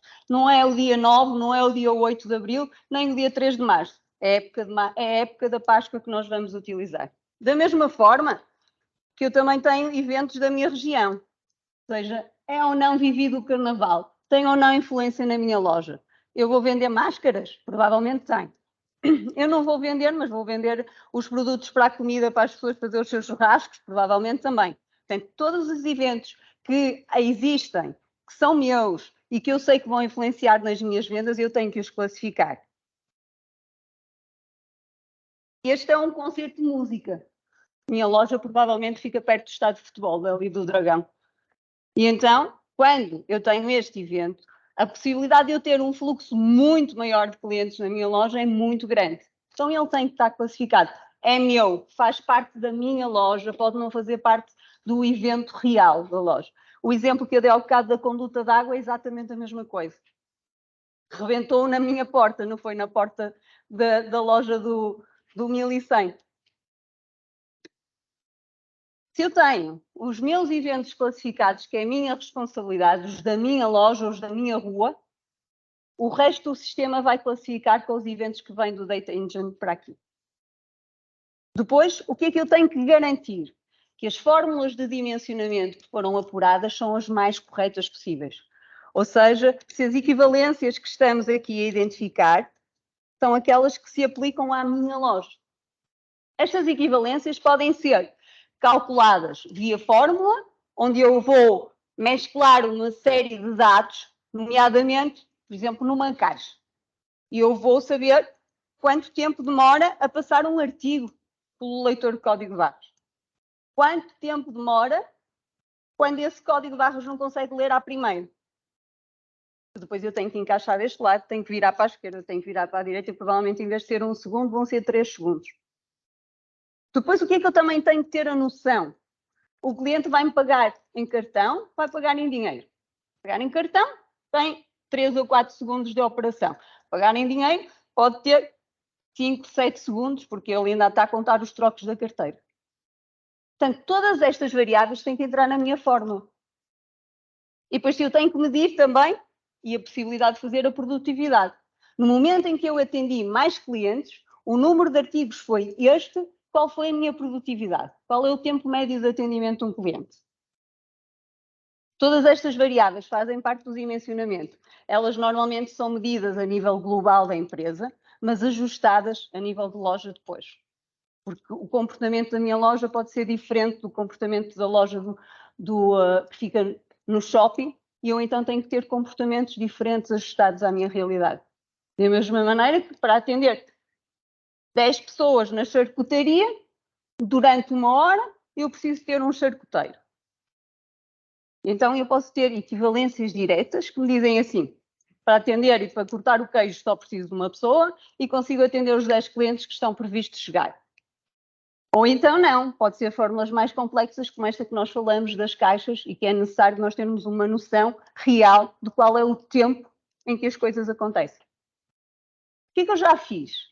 Garantir que o forecast está correto. O forecast vai-me dizer o número de clientes que eu vou ter na loja, ou o número de artigos que eu vou vender, o tipo de artigos que eu vou vender durante esta hora. Garantir que tenho as fórmulas que me dimensionam a equipa de forma correta. Então, o que eu vou fazer agora é, vamos ver o resultado disto. Geramos os dados e vamos ver o resultado de tudo isto. Então, para isso, eu vou abrir a minha loja, o meu dia-a-dia, como gestor de loja.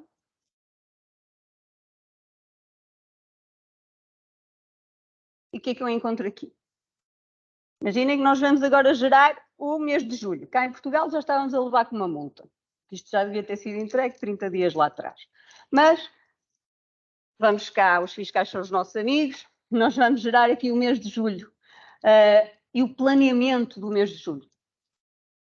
Todas aquelas fórmulas, todas aquelas curvas que nós estivemos a analisar, a mim transformam-se num gráfico.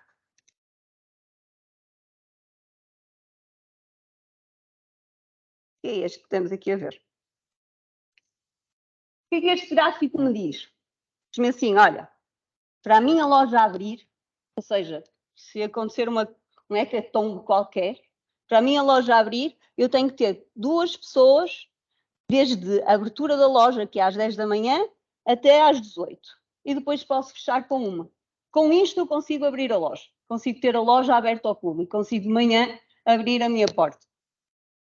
E depois temos então aquilo que o forecast me calculou. Olha, realmente de manhã tu só precisas de 2 pessoas. Porque neste dia não tens um fluxo grande de clientes na abertura de loja. Mas depois vai subindo ao longo do dia e vai mantendo. Nesta loja, ou neste dia, nós conseguimos perceber, por exemplo, que o feeling do chefe, o empírico do chefe, aquilo que ele sabe do chão de loja, até está muito próximo da venda. Isto quer dizer o quê? Ele conhece os momentos em que a loja tem mais fluxo de cliente e necessita de ter mais operação. Esta linha amarela que estamos aqui a ver. No entanto, ele de manhã abre sempre com mais pessoas do que realmente aquilo que ele precisava de o fazer. O forecast vai ajudar o chefe a fazer isto. Vai ajudar a ele modificar a sua forma de gerir e não ser uma gestão muito fixa e poder aqui já ter uma flexibilidade maior porque eu estou a acompanhar a minha tendência de vendas. Então, se eu já tenho a loja dimensionada, seja ela na equipa total e depois em cada uma das tarefas que são obrigatoriamente cobertas pela gestão do forecast. Ou seja, o caminhão chega, hoje é dia de caminhão, eu tenho que ter a pessoa que vai lá descarregar o caminhão, mas depois também tenho que ter a pessoa que vai andar a tratar da recepção da mercadoria. Que, como o Jorge dizia, pode estar planeada a serem 2 paletes, mas são 2 paletes de quispos. Ou agora no verão são 2 paletes de biquínis. Imaginem o que é estar a etiquetar aquilo tudo. Portanto, o mesmo caminhão pode-me dar reposição de forma totalmente diferente. São 2 paletes de trabalho que eu tenho que fazer, mas com um fluxo de trabalho muito maior. O sistema faz todo este cálculo, ou seja, vai trazer para dentro do WFM a informação rica que o forecast nos pode dar. A informação não vai tirar o poder do chefe de loja, do conhecimento que ele tem da sua operação, mas vai enriquecê-lo. Vai trazer para cá quando é que eu devo ter as minhas pessoas a trabalhar. Com isto, eu tenho as minhas pessoas, sei a competência de cada um, sei o nível de competência de cada um, sei o que cada um sabe fazer. Eu até sou boa na caixa, mas gosto muito pouco de aturar clientes. Então, provavelmente, eu vou demorar uns segunditos mais a passar os artigos 10. Mas no momento de grande afluência de clientes, eu quero ter as pessoas com maior produtividade. É isto que o algoritmo de geração automática agora vai fazer. Vamos carregar o motor de regras. Vamos dizer, olha, a caixa é a primeira que eu quero que esteja coberta. Porquê? Porque sem caixas eu não consigo vender. Depois a seguir põe-me as pessoas que estão a fazer o atendimento ao cliente. Porquê? Porque são aquelas pessoas que o cliente tem uma dúvida e eu tenho sempre alguém que vai responder a essa dúvida. Mas depois eu tenho a recepção ao caminhão. Se não estiver lá no momento em que ele chega, 5 minutos depois chega lá o vendedor que vai ajudar a descarregar o caminhão. Provavelmente a importância vai diminuindo e o nível de competência vai diminuindo. O sistema tem um motor onde nós carregamos todas estas informações, onde depois vai mesclar toda a informação de competência, nível de competência de cada um dos colaboradores e vai gerar um melhor plano de trabalho. Vai-me dar otimização do mesmo. Vai-me dizer, provavelmente por 1 hora de trabalho, de uma tarefa que me vai faltar naquele dia, eu não te vou pôr um FTE completo a trabalhar. Vou-te dizer que este até pode ficar livre. Para tu tomares uma decisão e dizeres, ok, a limpeza da loja, se não for feita em 5 horas, vai ser feita em 3,5.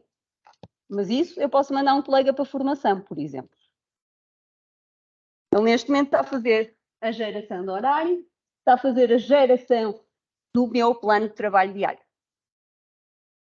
E, como devem estar a ver, ele já terminou, estava a fazer a geração dos alarmes. Ou seja, ele fez a geração para me pôr todas as pessoas da equipa que eu preciso que estejam cobertas ao longo deste mês, que estavam estabelecidas, e tenho um alarme que me diz aqui, olha, durante 16 às 17, no dia 17, eu tenho aqui um problema.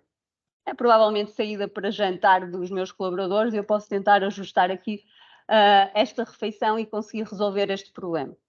No entanto, e porque a atribuição das tarefas está relacionada com as competências que eu tenho em loja e não com o número de FTEs que eu tenho em loja, eu posso ter problemas também nos dias seguintes, em dias em que não estão problemas com a cobertura de loja, mas sim com a competência ou a tarefa que deviam estar a fazer. Sempre na reposição, eu tenho alguns dias que no período do almoço eu não tenho ninguém responsável que consiga fazer reposição. São etiquetas que não se põem durante este horário, provavelmente eu até consigo condicionar o horário do dia e não preciso estar a mexer. Ou então, se forem muitos períodos, vamos formar mais gente para fazer reposição. Esta é a lógica da geração de horários. Esta é a lógica de nós podermos trazer a inteligência do forecast para dentro de um sistema do WFM, juntar toda a inteligência do sistema do WFM aqui, e com esta mescla conseguirmos ter o melhor horário, o melhor plano de trabalho. E em que é que isto é muito rico também? No retalho é extremamente difícil vocês conseguirem descobrir quais são os melhores momentos para dar formação aos vossos colaboradores. Porquê? Porque a sensação que nós temos é que são sempre todos necessários, todos têm que estar a trabalhar, todos têm tarefas dentro da loja. E é verdade. Nós, quando vamos às lojas, não costumamos ver lá ninguém de braços, às vezes nos caixas tem. Assim, braços cruzados à espera que chegue um cliente. Têm sempre alguma tarefa que o vão fazer. Ou vão andando ao longo do dia. Então, o sistema é isso mesmo que vai fazer. Pelo chefe, vai-te dizer, olha, segundo os clientes que vais ter, a previsão que está calculada para a tua loja neste período, tu consegues cobrir a loja com estas pessoas. Então, o nosso sistema identifica todos esses momentos. Deixa-me aqui tentar pôr a visão diária. E agora vou tentar pôr isto um bocadinho mais para baixo. Eu tenho toda a equipa planeada, os meus níveis de serviço, segundo estas barras que vocês estão aqui a analisar, estão todas cobertas. Tenho algum excesso na minha equipa, mas isto é normal. O colaborador é 40 horas, eu não o posso mandar embora só porque sim. Ele tem que cumprir com o contrato de trabalho, quer eu tenha a tarefa assignada ou não tenha a tarefa assignada para ele. Mas se repararem, eu tenho todos os horários completos e tenho as respectivas tarefas ou postos de trabalho que os colaboradores estão a fazer. E este colaborador aqui só tenho uma tarefa de atenção ao cliente que está entre as 19 e as 20. Ou seja, eu só preciso deste colaborador 1 hora para fazer atenção ao cliente. Mas na realidade, o que está em baixo também está a fazer atenção ao cliente. Isto quer dizer que eu neste dia tenho um potencial de poder mandar para casa a gastar banco de horas um colaborador durante um dia completo, 8 horas de banco de horas. Ou então, durante todo este período, ele pode ir fazer uma formação, quer seja on-store, quer seja on-site, quer seja externa mesmo, porque estamos a falar de um período largo de horas. Ou seja, eu estou a dar a informação, estou a garantir que tenho a cobertura de loja, consigo cobrir e atingir o meu potencial de produtividade neste momento e consigo também dar a informação ao chefe de quando é que eu consigo dispensar o meu colaborador, quando é que eu consigo que ele possa ir fazer outras atividades que não aquelas que estão planeadas pela geração automática do nosso sistema. Esta é uma informação para nós que não estamos no terreno, podem achar, mas ele no Excel de certo também consegue ter estas informações. Não, isso não é verdade. É muito, muito difícil. Se vocês repararem, o horário que foi gerado, agora eu vou guardá-lo, está completamente branquinho. Tem um laranja. Está a dar um alerta ao chefe. Está a dizer, olha, aqui há alguma coisa que não está bem. Tens um colaborador que atinge no dia 6 a data de limite de lhe dar o dia de compensação porque ele trabalhou num feriado. Ok? A regra. Se eu trabalhei num feriado, tenho 7 dias para devolver, ou 6 dias, dependendo do contrato coletivo de trabalho, este dia ao colaborador. Não consigo fazer, ele fica na bolsa dos feriados de compensação. Quando eu consigo dar este dia ao colaborador. Não sendo possível hoje, ele dá um alerta. Mas se repararem, não existe nenhum vermelho. O que é que eu conjugo mais aqui?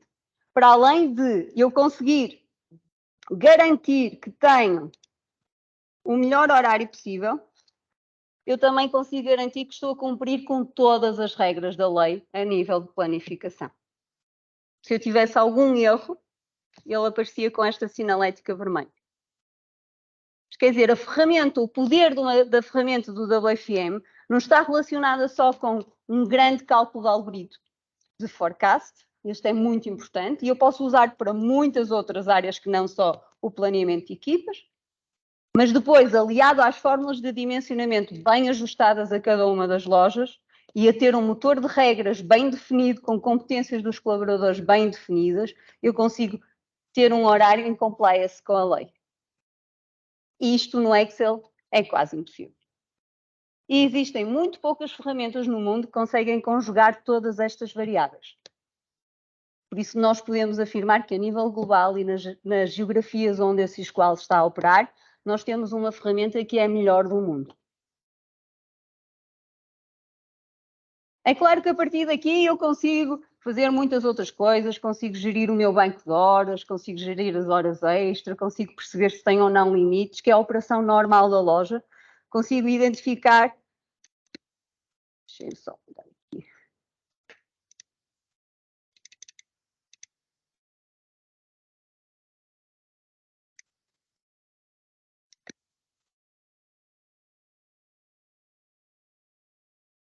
Consigo depois, como o Jorge dizia, chegar ao fim deste período e ter tudo um bocadinho diferente daquilo que eu comecei. Eu comecei com um horário em branco.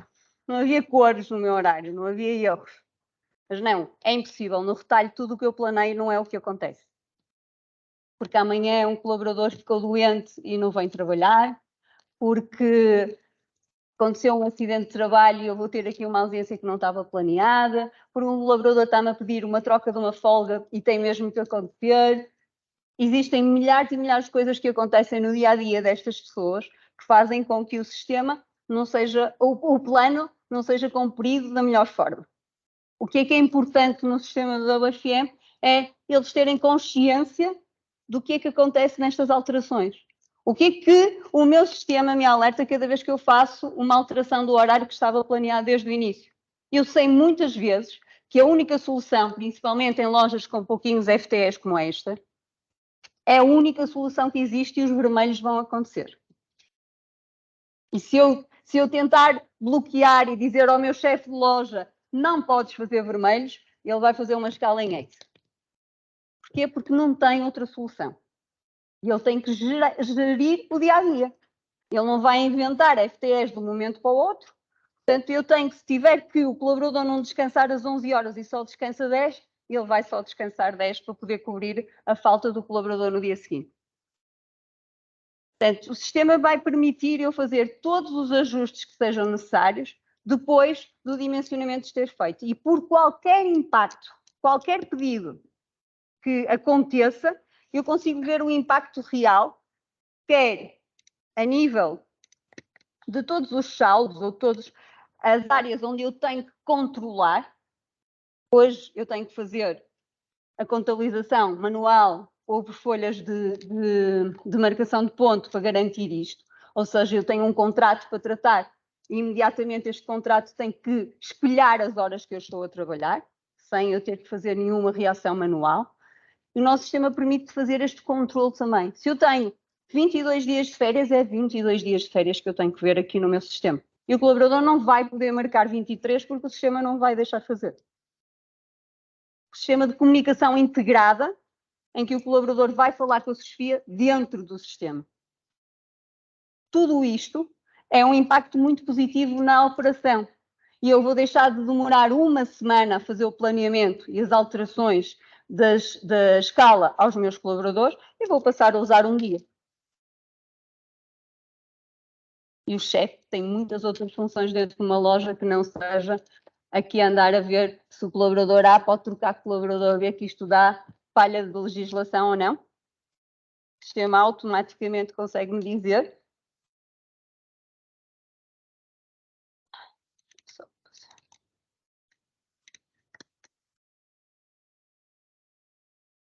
Quando isto acontece. Porquê? porque sempre que eu tenho um pedido realizado no portal do colaborador ou na app, que nós disponibilizamos para os colaboradores poderem fazer a sua comunicação, eu, chefe de loja, tenho o poder de analisar este pedido e ver qual é o impacto que ele vai me trazer. Eu, se trocar este colaborador conforme ele me está a pedir, eu vou ter ali um problema de legislação. Ele não vai descansar as horas que deve descansar para o turno seguinte. Mas é ele que me está a pedir. Se eu não conseguir fazer isto, se eu não aceder, provavelmente vou ter uma ausência porque ele de manhã não vai mesmo poder trabalhar. Então, é este impacto. É o poder de ter informação na mão. É eu poder ter tudo integrado. Hoje, quando não existe um sistema deste, o que eles fazem é mandam um e-mail e o chefe responde ao e-mail. Não foi à escala de trabalho, mudar o horário, ver se havia impacto. Garantidamente que não foi isso que ele fez. Disse-lhe que sim.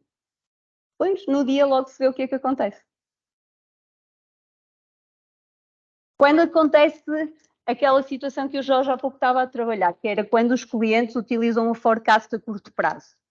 Eu tenho dimensionamento a 30 dias, trabalhou tudo muito bem, o forecast está com uma taxa de assertividade muito grande, está a correr tudo bem, planeio, o plano está feito e está entregue aos meus colaboradores. No dia-a-dia, quando há alterações, pouco tempo tivemos uma conversa destas, por exemplo, num dos nossos clientes, em que o facto da meteorologia ser algo que afeta e muda o comportamento do cliente deles em cerca de 30% no dia-a-dia deles. Porque se a temperatura baixa, as lojas que estão perto da praia têm uma afluência enorme de clientes. Então, isto é o meu dia-a-dia. Nós ainda não fizemos o contrato com São Pedro, mas já estamos a tratar disso, não é, Pedro? E então, depois podemos ter mais longe. Mas enquanto não tiver, o que vai acontecer é 2 dias para a frente, 3 dias para a frente, 10 dias, mais ou menos. E o sistema que me vai dizer, olha, Carla, nestes dias, tendo em conta a variação da temperatura durante o dia, tu vais ter que ter mais pessoas a trabalhar ou menos pessoas a trabalhar na tua operação. Vais estar mais folgado ou vais estar com mais preocupações nisto. E depois o que é que eu posso fazer? Aumentar banco de horas, trabalhar com horas extraordinárias ou, eventualmente, trazer recursos de uma loja para a outra quando existem proximidade. O sistema vai gerir toda esta operação. No final do período, vai entregar esta informação toda trabalhada ao seu ERP. Ou seja, se eu trabalhei na loja A, vou no centro de custo da loja A. Se eu tive 2 dias na loja B, vou no centro de custo da loja B. O custo operacional da minha loja, eu sei o sempre. E consigo medi-lo a todo momento. Consigo saber a qualquer momento e em real time também.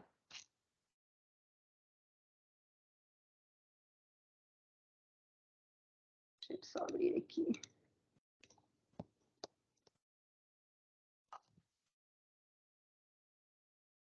Isto é quanto me está a custar aquilo que eu estou a ver. Eu estou a ver um mês, devia estar a ver um ano, devia estar a ver uma semana ou um dia. Aquilo que eu quero medir. Ou seja, mediante as pessoas que eu tenho, o custo de cada um deles e o custo de o que é que me custa ter uma hora noturna, uma hora extra na minha operação, isto é quanto ele me vai custar no final do período, já com todas as alterações de operação que me foram acontecendo ao longo do ano, ao longo do período que eu estou a analisar. Portanto, aliar todas estas ferramentas que nós viemos aqui falar, o forecast ser um potente forecast, ter uma taxa de assertividade grande, principalmente a nível do dimensionamento de equipas, faz com que as FIAs possam ter otimizada a sua operação, possam ter a capacidade de gerir melhor com muito menos esforço e garantir que nós temos os recursos certos e ao custo certo naquela operação. E neste momento tenho muito para vos mostrar, mas relativamente ao tema, estou como encerrado.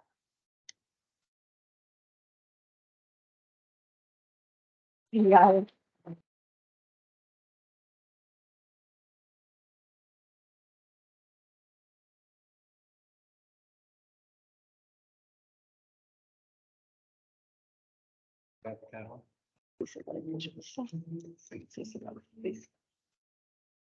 Muito bem, fantástico. Brilhantes apresentações. Resta-me agradecer a todos os presentes, em particular aos oradores, ao nosso parceiro que esteve neste projeto fantástico também, e à equipa que esteve por trás da organização de tudo isto. Obrigado a todos, tenham um excelente dia. Obrigado.